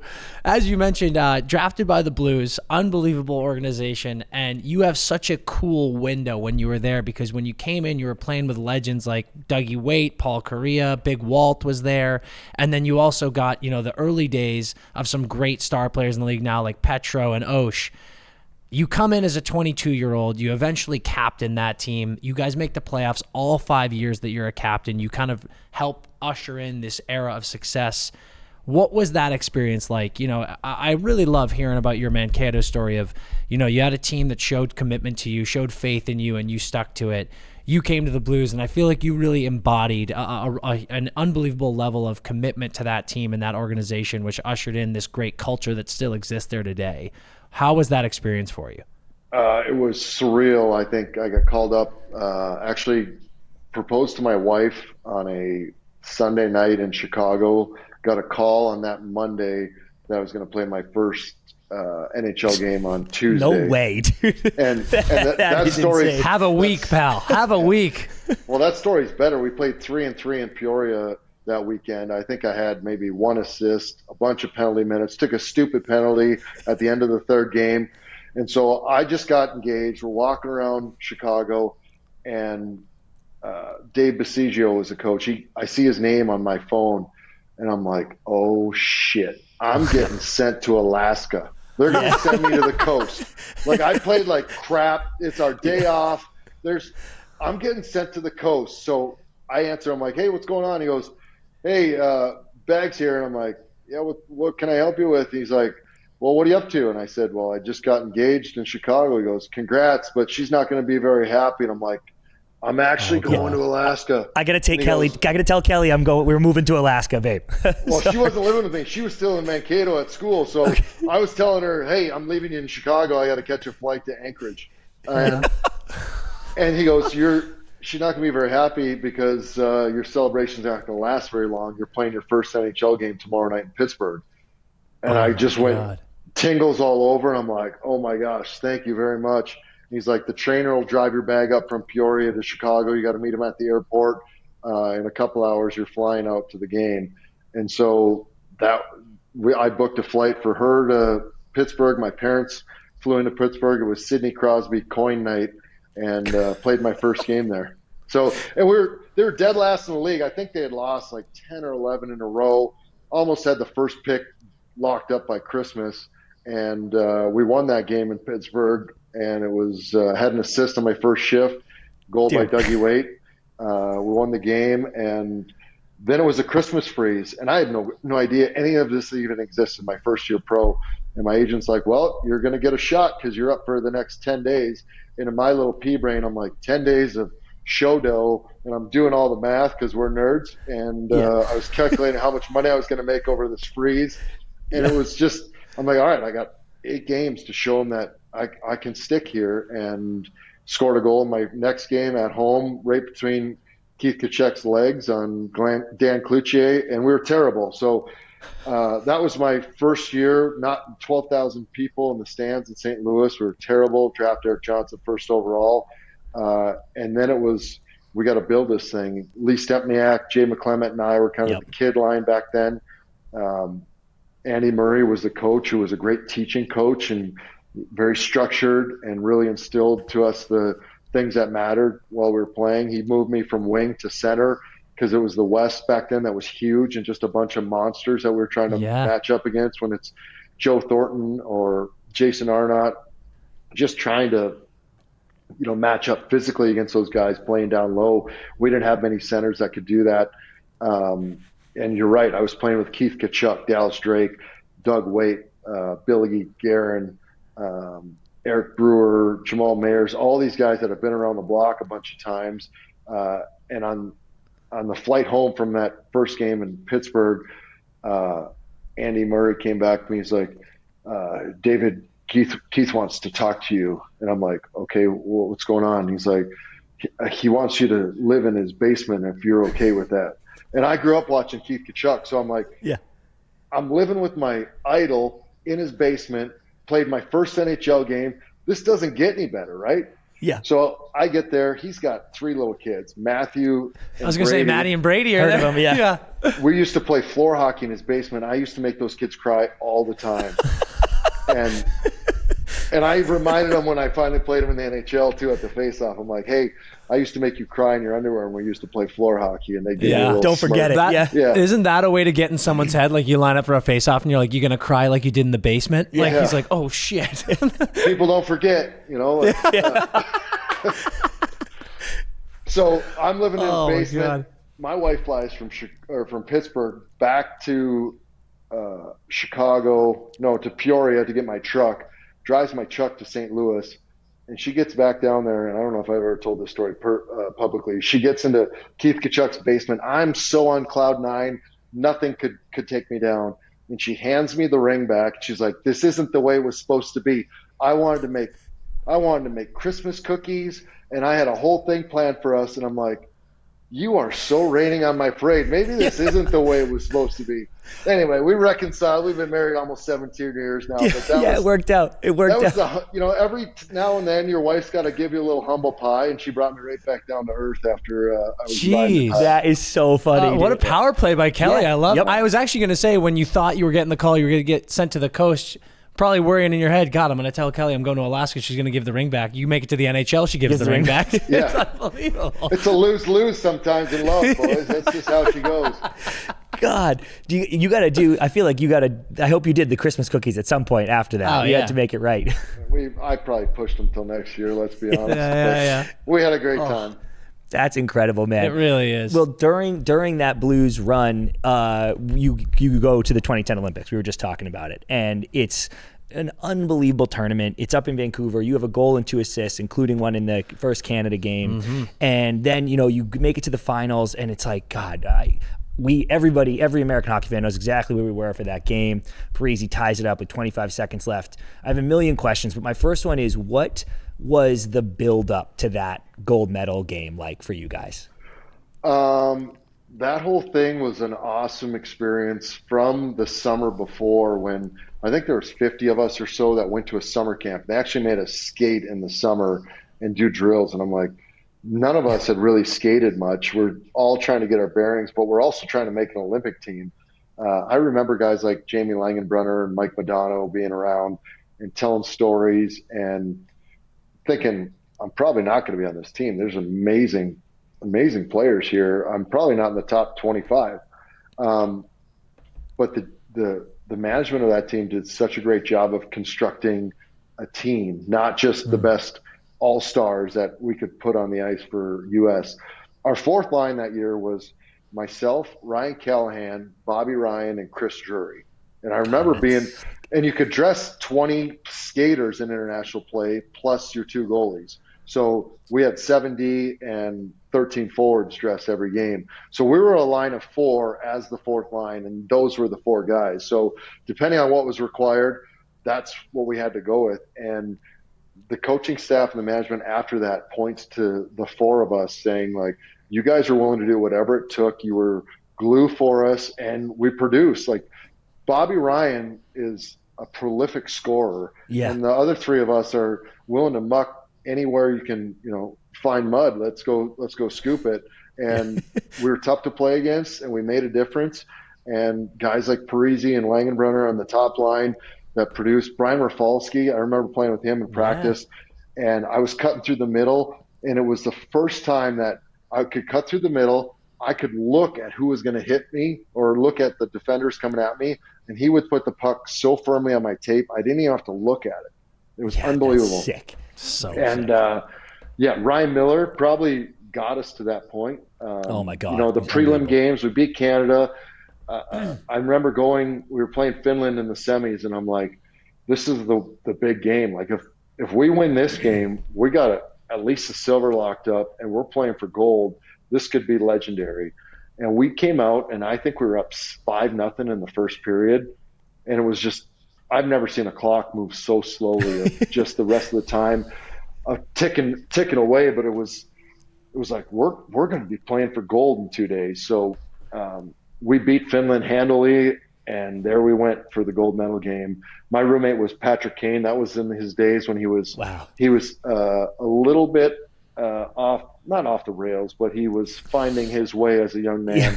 Having fun. Yeah, exactly. So part of my job was to be on the fourth line. Part of my job was babysitting Patrick Kane, which also I remember getting the room assignment, and I was a Blue, he was a Blackhawk, and I'm like, no way are they putting us together. Like, how am I going to coexist with this man in a dorm room, even though we're both playing for US? Like, I haven't liked one little thing about it. Anyway, we got along great. He's a great human being, and put our differences aside for a tournament. But going into that gold medal game, you go there and you're like, we could be legends today.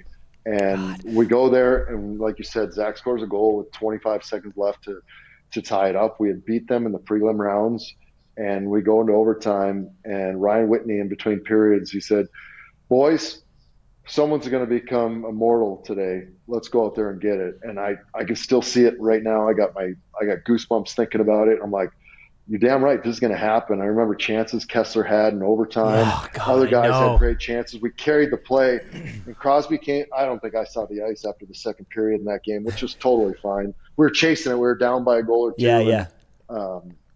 And Crosby came off the wall, and I just remember my disbelief. I was sitting right next to Tim Thomas on the bench, and had a pretty good ass mark in the hard bench there by the middle of overtime. But he scored that goal, and it was just like, no way. This so felt like it was our moment to, all this BS talk, no offense. And even the 80 guys are like, we're sick of people talking about 80s, and like, we need the next generation to have their moment. And although we didn't get the gold medal, it seemed like a pretty big moment that it's overtime. It's a gold medal game. It doesn't get any closer than that. And it's no consolation, I guess, to have the silver medal, but it's still something I'm so proud of, one of my most prized possessions. After that game, I think Brian Burke was the GM. He was in the locker room, and everyone was, pretty drinking their sorrows and trying to see what was coming next. Well, that was the last thing of the Olympics, last event. And right across the street there in Vancouver was the football stadium where the closing ceremonies were.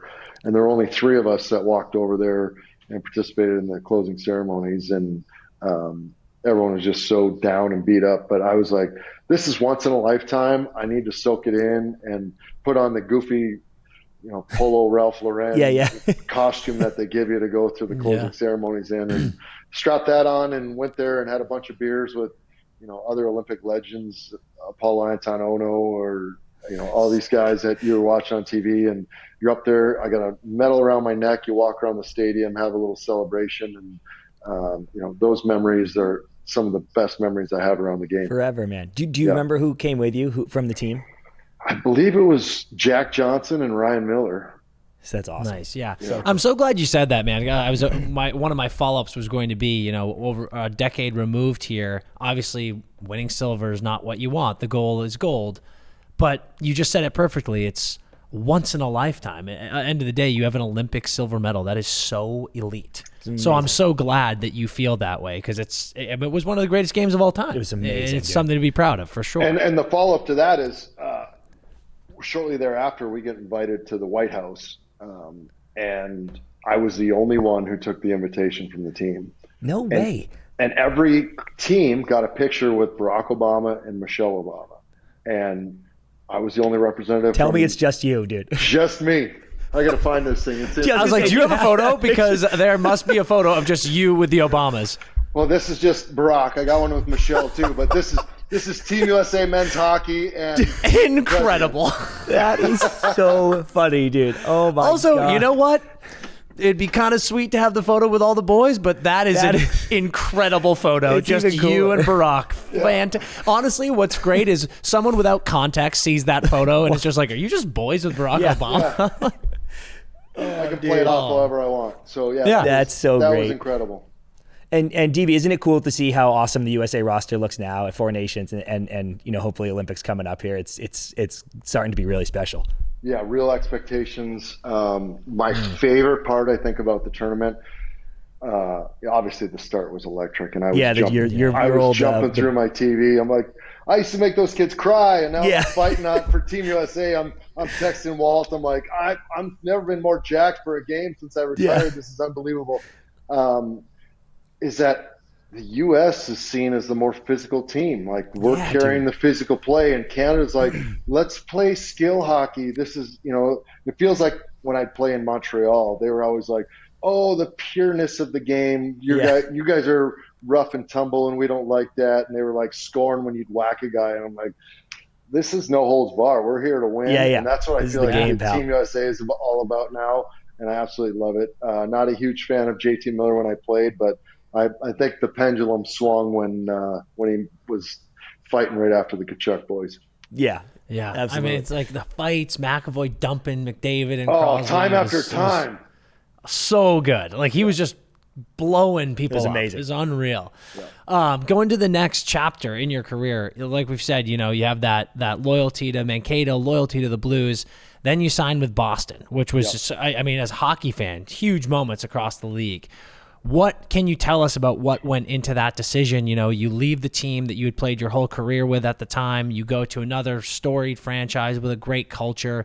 How difficult was that decision? Was Boston one of the few teams you were considering? Were there a lot you were considering? What were all the pieces in that?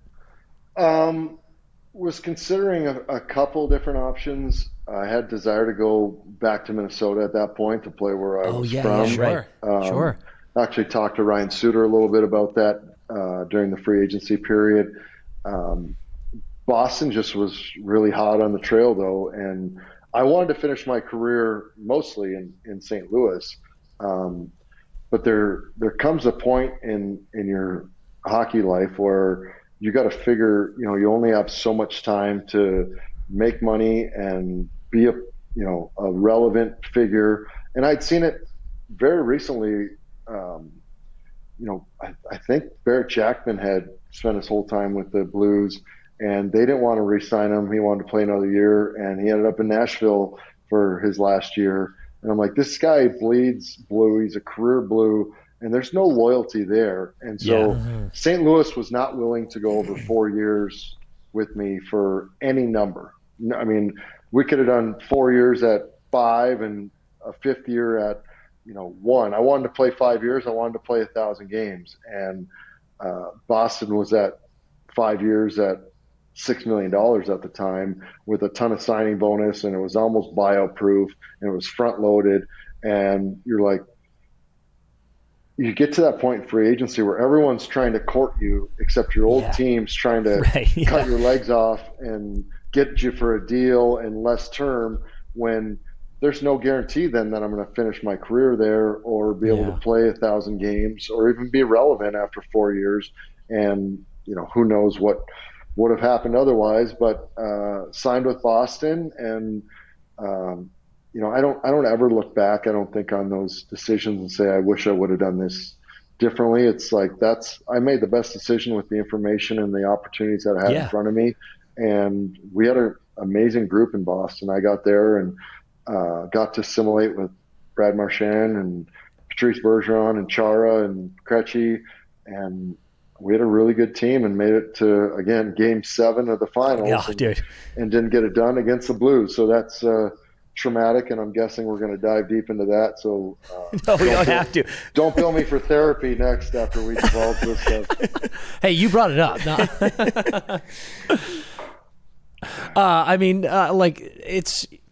I can't even imagine the emotions for you. You get to a Game 7 of a Stanley Cup, and it's against your old team.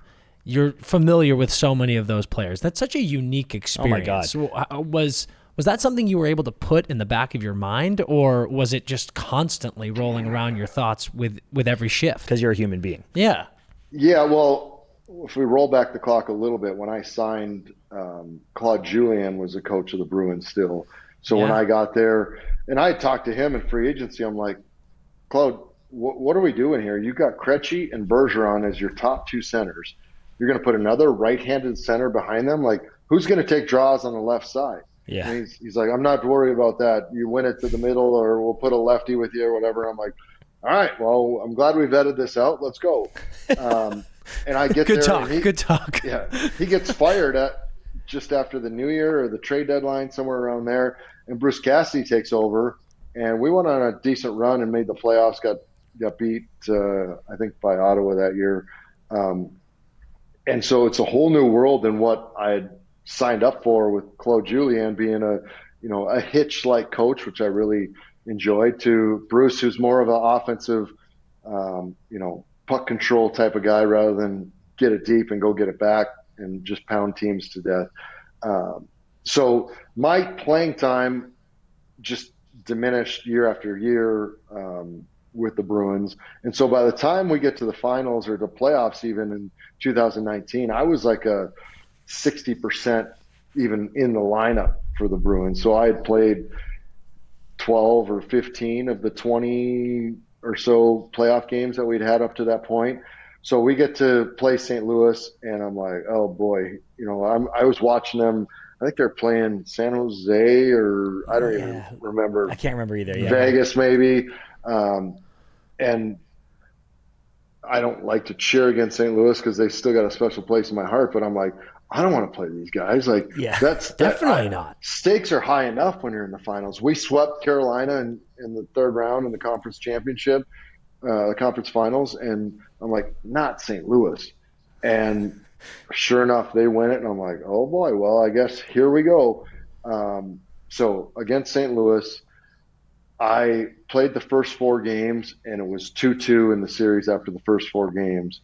And then I got scratched for 5, 6, and 7. So a lot of me in my head was still like, it's still a tie series. You know, I'm going to get my chance, and I need to make a difference, and never touch the ice again. And I remember going to that game because I got to ride with my parents downtown Boston, and I just had that feeling, kind of like when I went to the gold medal game of, I've got a chance to be a Stanley Cup champion tonight.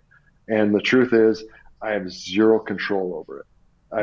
I'm a spectator to something that I've dreamt about for 35 years.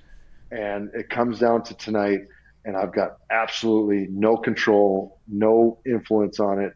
I'm just another face in the crowd, but I've got a lot vested in this game. And it was 1-0 in the first period, and it was Pietrangelo, I think, scored with a couple seconds left on a tough change by the Bruins, and then it was 2-0. And Binnington was unbelievable all series, like lights out. I think if I was playing and it was game 5, St. Louis won game 5, I probably would have run him in game 5 because he was their only difference maker. Like we carried the play, every game, and he was the games they won, he stole. I probably would have run him and at least agitated him, maybe hurt him, because the stakes are that high at that point. And I'm like, what? I don't care. Like, you're going to suspend me for the finals? As long as they put in nameless number 2 goalie, we're going to light this guy up, and I'm going to be a Stanley Cup champion. You take next year's whole salary. That doesn't matter to me. We're winning. Needless to say, we win game 6, bring it home, game 7. And after that first period, it was 2-0. I walked holes in the carpet in the locker room because I was up top in the press box watching the first period, and I couldn't take it anymore. I was down in the locker room, and I paced like I've never paced before, waiting for that, like watching the clock in the locker room that counts down with the scoreboard, and waiting for the home team to go nuts that we scored, and it just never happened. And then I still haven't seen the cup celebration from when they raised it. And that night, I indulged in some adult pleasantries in the locker room to a point where I reversed some of the food I ate in the locker room, and had to go all the way back to my house in an Uber down the Mass Pike. And when I got home, I'm wearing a suit, but it was daylight by then, and the driver, I'm like, this guy has no idea who I am. I think I gave him $100, said sorry. I've got all of it out of the car, but painted most of it. And he goes, sorry for your loss tonight. And I'm like, oh boy, he does know who I am. And so Jesus. I left there, and I think he took the $100 and charged me a $50 cleaning fee, but it was a small price to pay at that point to drown some of my sorrows. Oh, dude, unbelievable. Oh my gosh. We were leaving watch parties. I can't imagine how you felt sitting in the locker and being there. But the Blues now, DB, obviously being retired, I'm sure you can find yourself a bit easier to root for them. Jim Montgomery gets fired by the Bruins this year, is immediately hired by the Blues, and they go from out of the playoffs to one of the best records in the league in the second half. Just had a crazy 12-game heater, whatever it was. Binner's playing great since Four Nations. What is it? How fun is it for you to watch that team have success now? What do you think their chances are? Tell us a little bit about the Blues this season. That relationship, I think, was mended obviously with time. And then when I decided it was time for me to no longer play after the COVID season, signing a one-day contract and retiring as a Blue just felt right. So that opportunity was presented, and was, able to do that, which was really meant a lot to me. I just spent the Winter Classic this year as part of the quarter century team for the Blues, which Yeah. was awesome. Got to bring my little So guy cool. to Wrigley and kind of show him around. And he's starting to realize at 7, he's like, why do all these people want to talk to you, Dad? And I'm like, don't worry about it, buddy. I'm just Dad, like trying to be as normal as possible. To me, I think this year for the Blues, and I'm not making a call by any means, it's very analogous to that 2019 team of, I was talking to Petro before the deadline that year, before Christmas, and he's like, Doug's going to blow it up. He's going to sell everyone. We're going to rebuild this thing. We got nothing going. And they called Benner up, and he was lights out and a solid goaltender. And they were a tough team to beat after that. And it wasn't a goalie this time. This time it was a head coach and some change there. But similar story where they're a tough team to play against. They're long, they're good. And as you saw with the Four Nations, Benner can steal games like no one else in the league. It's really impressive. He's got those moments where he's very pedestrian at times, but also when he's on, he's dialed in, he's believing in himself. Or on a streak, I don't know. You can ask the psychologist what it is, but he can also be unbeatable, and he seems to have that swagger back after the Four Nations, and maybe they can do it again. We'll see. Yeah. Agree. We were just talking to Curtis Joseph, and he was saying, like, there is something about playing at the international level, that high intensity, that level of talent, and if you do well, which obviously Benner did, you can bring that back to the locker room, and he so clearly has done that. My God. And you're right, man. There's something about that sicko. Like he's got that next level where he is completely unflappable, and it must be the most contagious thing in the world to play in front of. It's like the Hasek days where he's like, I'm not going to get scored on. Yeah, you guys can cheat. Go do whatever you want to do. And it's like, that's how they're winning games. It's mental. It's impressive and fun to watch. I'm happy for their success, and hopefully it can cheer for them the whole way this time when they win something. Yeah, it's not going to be a torture chamber for you. Exactly. If we move away from hockey, something that I love so much about you, this is so cool, is Athletes for Animals. Just something that is clearly very important to you, to Kelly, to your whole family, but you've done a lot of animal advocacy throughout your life and your career. And in 2013, you guys started this Athletes for Animals, and you've raised so much money for animal shelters across North America. How did that come up? Was this something that you and your wife have always loved? Is it something that was, maybe started with you or started with her, and now you guys have kept it going? What's the deal with that? Yeah, Kelly grew up with a menagerie of kind of a Jumanji at her home growing up, of just different animals that they were taking care of. And both of her parents are very empathetic and love animals. My family had a dog. I got a rescued dog, rehomed dog, when I was in elementary school, and I can't say I was terribly affectionate towards it, but that's just how it goes when you're a young boy and you got a dog to rile up. But in college, we started volunteering at a local animal shelter and cleaning cages, walking dogs, cleaning kennels, cleaning litter boxes for cats. And when I turned pro and we were living in St. Louis, we said we should keep that going. And so through the Blues Community Relations Department, got hooked up with a shelter, and then saw what lending our platform could do for an organization. They were close to closing the doors and running out of money. And myself and Mark Burley, who's a St. Louis native, got together and with them did fundraisers and capital campaigns, and not only turned it around to have money in the bank, but built new buildings for all the pets. And from those experiences, Kelly and I talked, and we said we could do something bigger and have a bigger impact. So Athletes for Animals was founded, where we wanted to network our athlete relationships with our love for animals and animal welfare, and combine the two to get other players across the country, across sporting platforms, to speak up for animal welfare. And that's what we did with Athletes for Animals. And now we've raised over $1.5 million to go out to organizations to fund their programs and influence some legislation, and teamed up with a lot of great athletes to do those things. It's amazing, dude. Best. Yeah. It's so awesome. And how many pets do you have at home right now? Currently, last I checked, we had 2, but that is a change at any moment. That's a fluctuating number. The foster cycle through our house it's a real deal. I can't say I'm always on board. My wife really has a huge heart for that and does the lion's share of the work.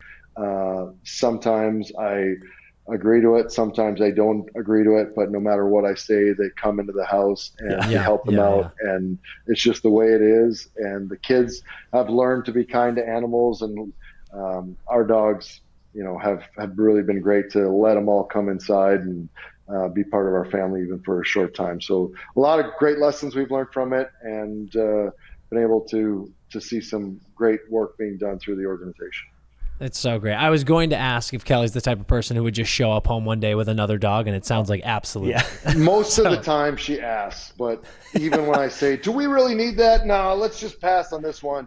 It's still coming home. And he's there. There's a new bowl on the ground, and you're like, shit, here we go. That's so good. DB, we're going to close you out with a few games we play, a few quick games. All right. The first one we call pass, shoot, score. So we give you a category of 3 things, and then you have to rank one of them pass, one of them shoot, one of them score. Okay. Passing is our least favorite because passing is cool, but it's whatever. Shooting is our second favorite because we like getting pucks on net, and scoring is the ultimate goal. Beautiful. Okay. Your first category is proud accomplishments. Okay. So pass, shoot, score, becoming a pilot, becoming, even briefly, a restaurant owner, or EPing a feature documentary film. I would say restaurant owner is the pass. I'm going to shoot on the EP, the documentary film, which is right here. Champions, everybody go check it out. I have this on my desk, but it's there. And then score on the pilot's license. Dude, the pilot's license, it was Conklin, right, who got you into it? It was, yep. That is so awesome. How's that been? He was above me, and then he's in the locker room, a goalie one, and then B, it's Ty Conklin, who is here, there, and all over the place. And he's like, it's no problem. Just call this guy and he'll take you up. And I called him and he took me up, and I was hooked after that. So I love it. Dude, it's a process though, eh? Isn't it like hours of you're gonna be up there for hours doing flights with the instructor before you can go solo. It's a process, but it's beautiful. Do you do it all the time? I'm working on it right now. There's an airport right down the road from my house, and I'm starting the early process of taking the application. But do you go all the time? We did a lot of rescue flights and flew back from St. Louis to Minnesota quite a bit. Since we've had kids, it's a lot tougher to find that time because it does take a little bit to go pre-flight the plane and figure out what your objective is. And then being in Boston or SoCal, the practicality of a single engine plane getting back to Minnesota, you might as well walk. So I have not flown real recently, but it's on my list of as retired and as time presents to get back up there and just feel the need to be up in the clouds again. Here's my question for you. Every time you fly, is there a small part of you that hopes something happens and they go over the PA and say, is there a pilot on board? I will say I intentionally, while I played and since then, I don't get inebriated on a plane because okay. If they need a pinch hitter, I feel like I could be the best guy here. But there's also those times where you're like Southwest pilots in row 3 deadheading to his next flight. Like, I'm good. I'm like 4th in line. I could probably get after it. He's an E-bup. He's an emergency backup pilot. Dude, DV's pushing the real commercial airline pilot. He's like, I got it. Hey pal, take a break. This opportunity is only going to present itself once. I have to take it. About this. That is so good. Okay, your next one. This is going to be pass, shoot, score of dog breeds. All right. So your 3 dog breeds are going to be French Bulldog, Labrador Retriever, and Golden Retriever. I'll pass the Golden Retriever. I'll shoot as in hockey shoot, not shoot as in gun shoot. The Labrador Retriever. And I'll score the Frenchie because we adopted a Frenchie about 6 I saw him. Ago. Yeah, I saw him. Yeah. And also, that's very in line with what's the document? The American Kennel, whatever. It's in there. Yeah. The most AKC? popular dog breeds. Like Frenchie is at the top. Yeah. I thought my mind was on documentaries. I was like, do we have another one? Yeah. No, but these are all very worthy breeds. But if I had to pick one, those are the orders. And Golden Retriever is only at the bottom because nobody wants to clean up that hair or the smelly wet dog that Golden Retrievers become. That It is true. was our first family dog, the golden retriever. It is. And I still pull hair out. And of like, them. what is it? What is it about golden retrievers though? Like, they see anything wet, any puddle, any mud, and they're like, "This, I'm just gonna go head first into that." So That's for me. Exactly. Yeah. Like, did you do this for me? yeah. That's genuinely how it feels. DB, okay, here's the next game we play. You're going to play this with Dan. all Yeah, right? we're a team here. So I am going to give you both 5 guys that you played with, and then I'm going to give you 5 career plus minuses out of order. And then you have to match them together. And I want you to know before we even start, we did this with Oshie, and you were included, and he absolutely sewered you. And No, he did. Yeah. Listen, he did, but he had bad advice from me. yeah, it was your fault. Really. It was my fault. So you sewered me. I sewered you. I officially sewered you, and I blamed it on the Ducks. Yeah, I was you like, did. I don't know. There was the spell with the Ducks. Maybe the Ducks killed him. But Yeah, the 6 games I played when they were just paying me to work out during COVID. Yeah. Okay, Dan, you write this down Yes. somewhere so you keep track of it. I got it. Your 5 players, boys, are TJ Oshie, Keith Tkachuk, Cam Fowler, Ryan Getzlaf, and Patrice Bergeron. Damn. All right. And your career plus minuses out of order are 280 plus 289, Jesus. plus 102, plus 87, plus 33, plus 9. Okay. So what do My knee jerk here, DB, is Fowler at 9, just because he's a he played defenseman. for the Ducks? Yeah, and he played for the Ducks. But he played for the Ducks when they were pretty good. Yeah. Yeah, but not as good as Getz. Correct. But here's I think we got to take care of the high and the low because those should be the low-hanging fruit. Okay. To me, what really impacts your plus minus is how much damage you do on the power play. Yeah. So Tkachuk scored 50 goals, but if 20 of those are on the power play and he can't find the D zone, then maybe he's not as high as a plus minus, and he played a lot of years in Winnipeg Okay. and Phoenix. I'm just saying Very sound. Very sound. That I is think- really sound. between Tkachuk and Fowler, one of those is plus 9 and the other one's probably plus 33. Okay, I love that. I'll let you make the final call on which one's plus 9, which one's plus 33. Fowler's he got a lot of points though, and played with the behemoths in Anaheim in his early days. If he did. started now in Anaheim, he'd be minus 289. So do you want him 9 or 33? I'll go with you. I'll say he's 9. Okay. All right, we're going to go Fowler 9, Big Yeah. Walt 33. Do you I feel like the Berge, it's gotta be 289 has Berge. to be Berg. For sure. Okay, so we're going to go 289 Berg. And then these are close. But oh man, the Washington run. Osh does a lot of damage on the power play. Yeah. Hell of a defender, bailed me out of a lot of bad decisions. And look at how I'm pumping his tires, right? Yeah, I'm he's not gonna say doing he's gonna be anything. so rattled. Take some fucking notes, Osh. Jeez.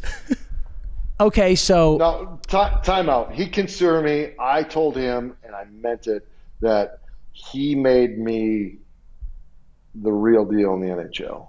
He is so smart and That's awesome. unselfish and looking to pass and clean. Him and Steen clean up so much of my crap that, I mean, they both made me a legitimate and a relevant NHLer. So kudos to Osh. I'd do anything for that man. He's one of the best teammates I ever played with. So let's still give him some bad plus minuses, though, because we can't just pump his tires. Got to bring him yeah, back. I was gonna say after all those flowers, we're gonna go Osh 87 and Yes. Getz 102.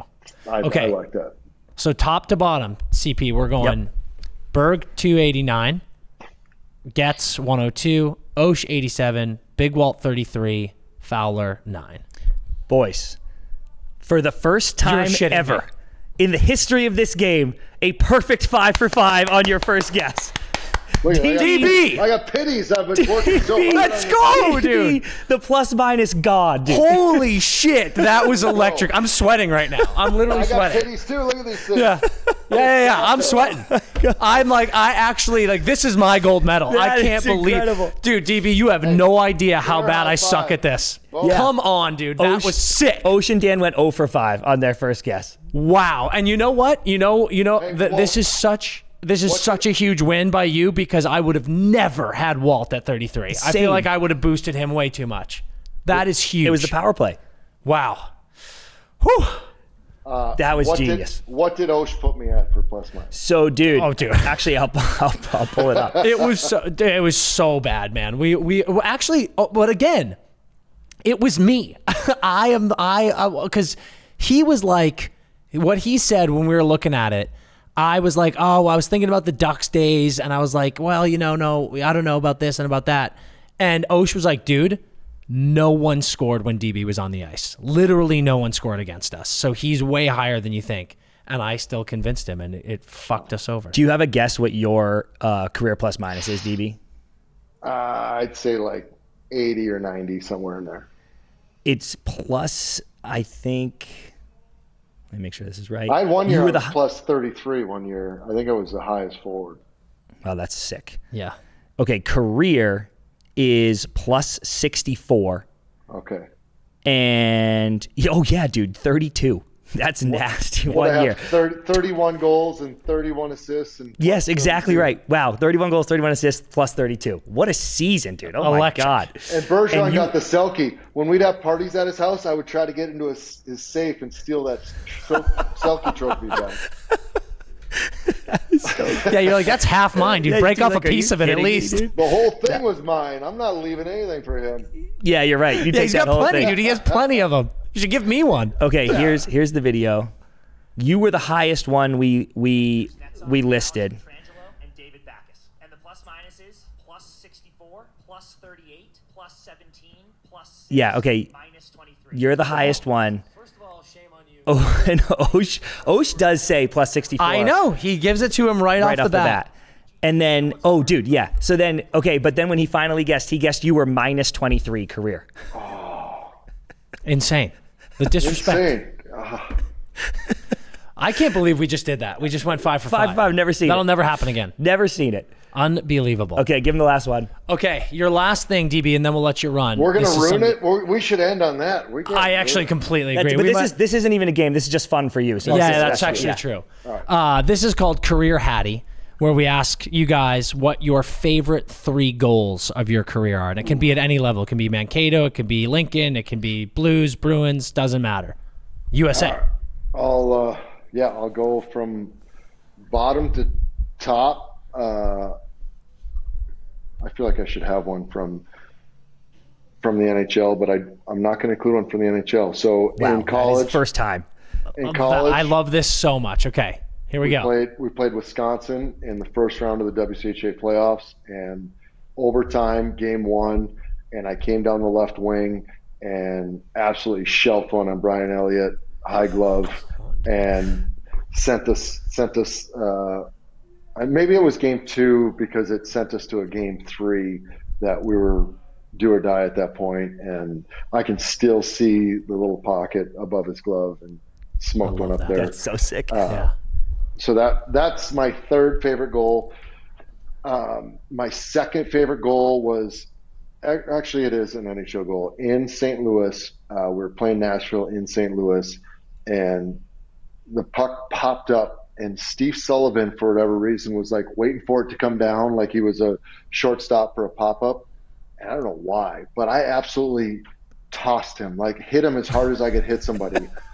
And he goes flying into the corner. The puck lays right there for me. I grab it and I toss it into the net. And I don't know how I didn't get a 4 or a 5 minute interference penalty on it, but I was going to say.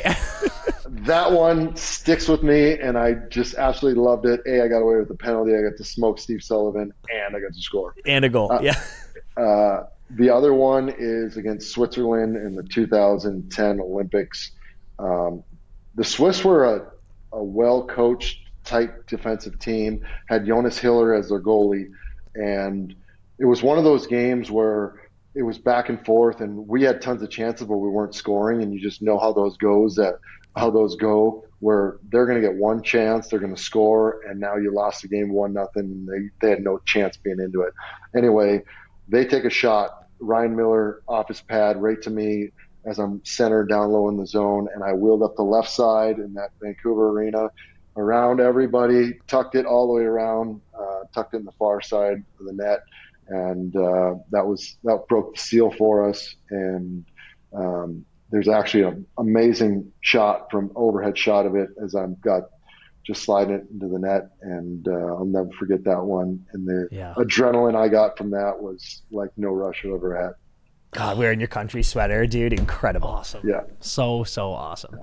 All right, DB, this has been a blast, man. We can't thank you enough for hopping on. Before we let you go, is there anything you want to shout out, anything you want to plug?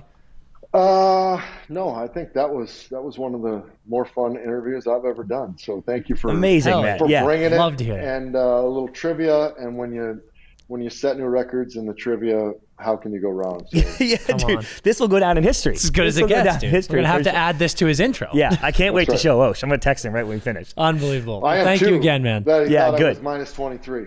Outrageous. Yeah. Oh, yes. I mean, we're gonna get on a group text right now and absolutely dog the guy. There's no doubt about it. All right. Well, thank you again, man. We'll absolutely have to do this again sometime soon. Please let me know. Thanks again. Have a wonderful day. Awesome. Massive thank you to DB. I want to say, I've said this sentiment before. People think that we know everybody we interview well already. Yeah. And that's not always the case. And we have a lot of mutual friends with DB, but we hadn't actually met. And sometimes, even though I can't literally point to a bad interview I've had ever doing this show with you, but sometimes I can feel that it takes a little while to warm up because I'm like, well, we don't know each other. We're figuring it out.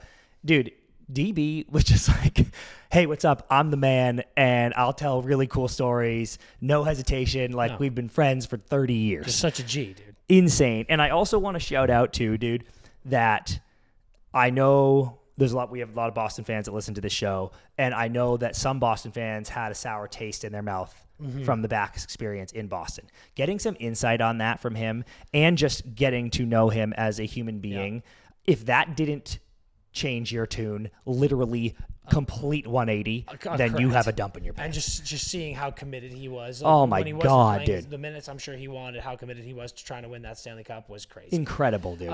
Big shout out for the assist to Osh, too. Yes. Who obviously helped set that up and gave us some great insights. Just the man. And Osh, sorry I sewered you and told DB you called him a minus 23 because I should have kept that to myself. All right. Wags, let's pop into a beer league hotline. Every week at Beer League, our puck bag gets smaller and smaller. We probably shoot a couple over the glass during warmies. The ref takes them from us for the game and then goes over to the glass.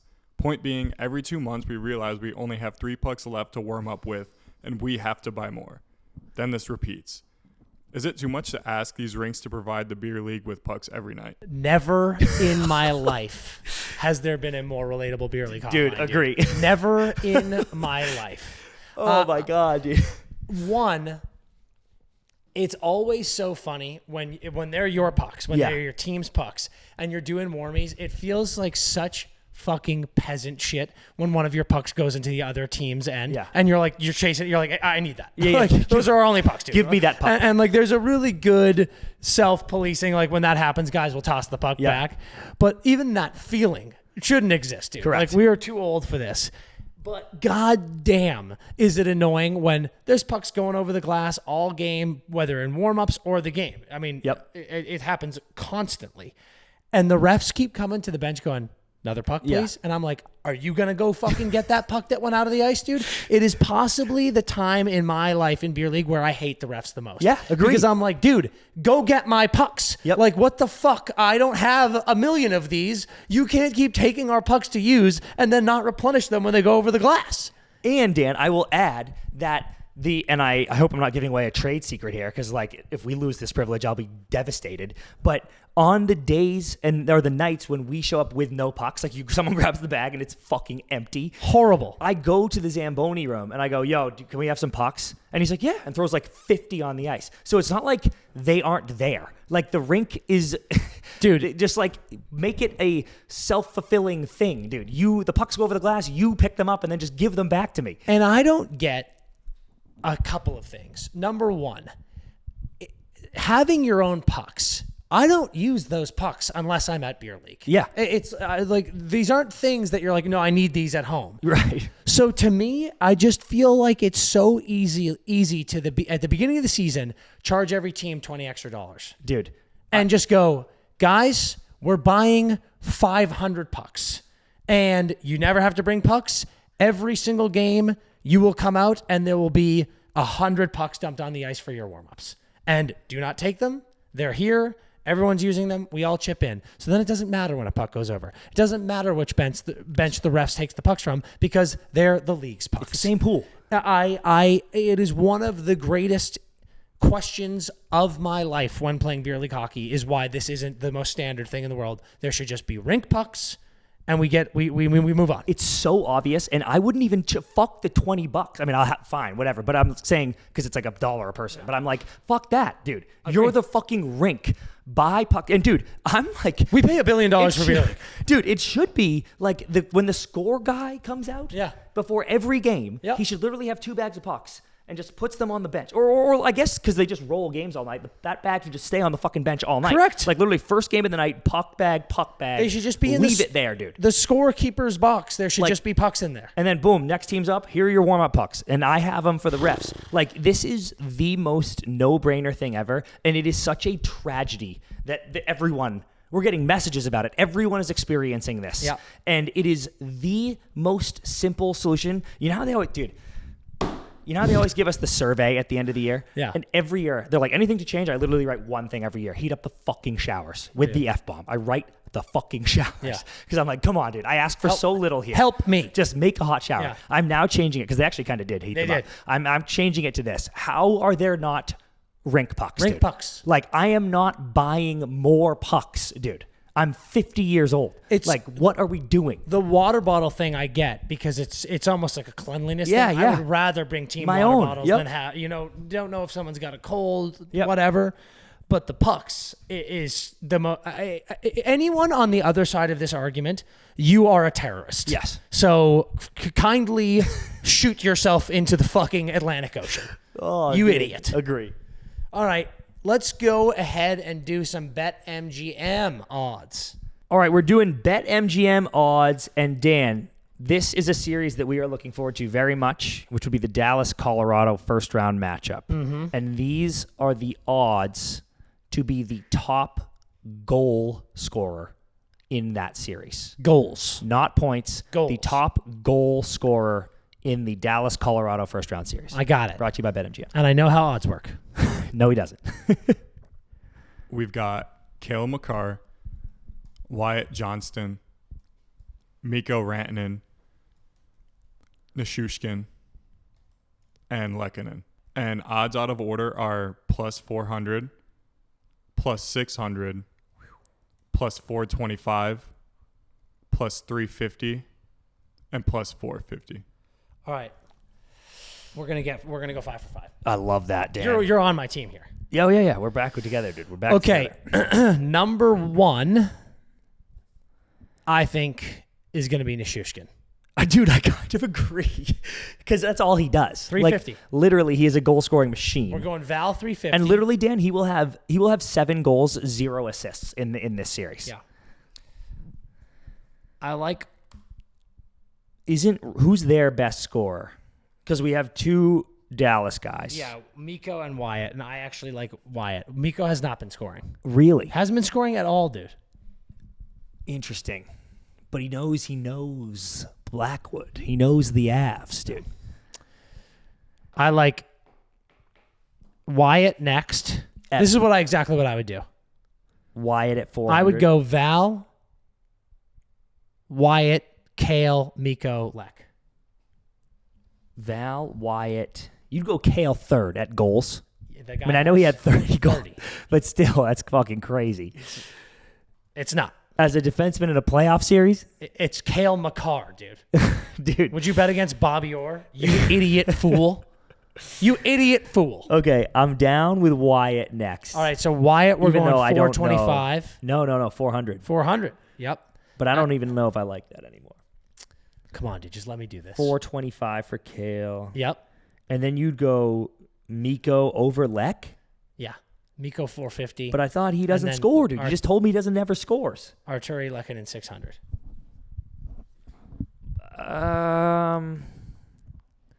Maybe you don't want to switch Mikko and Kale. I don't want to do shit.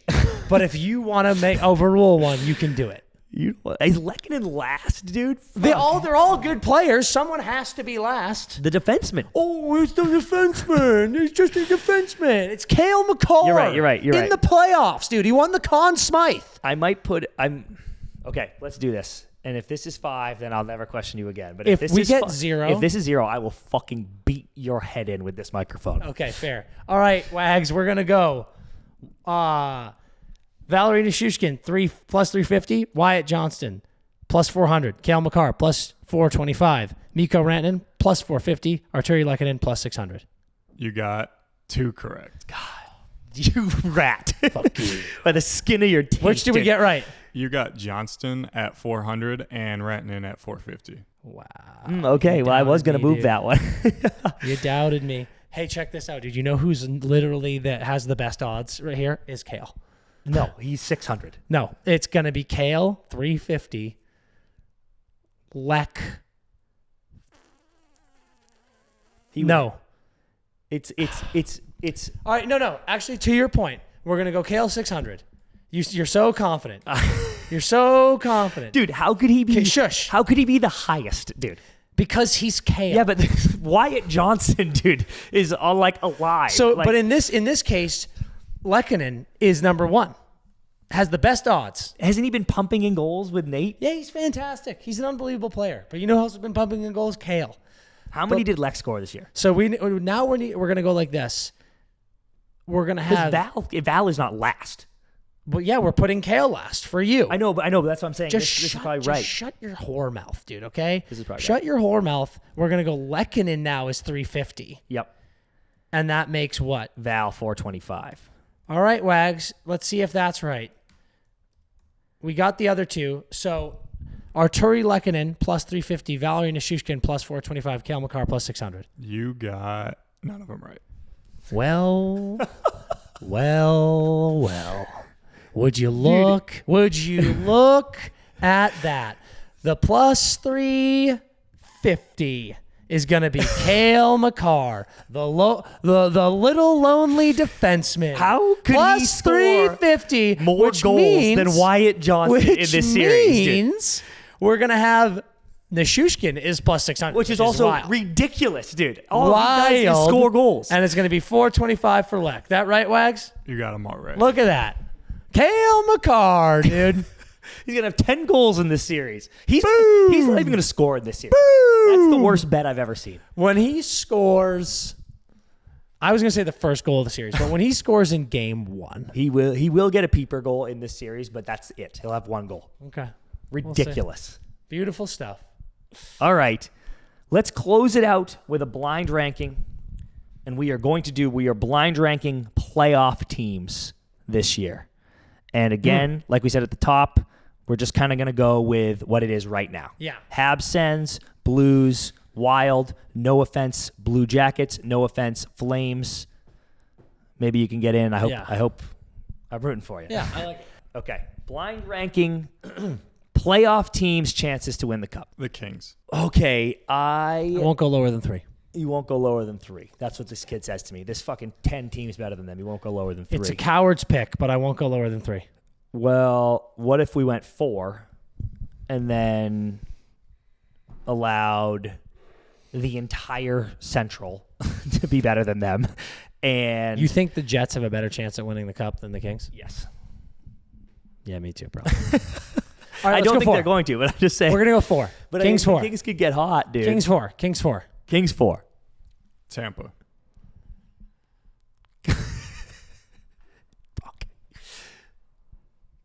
it's 1 or 2. It's 1 or 2.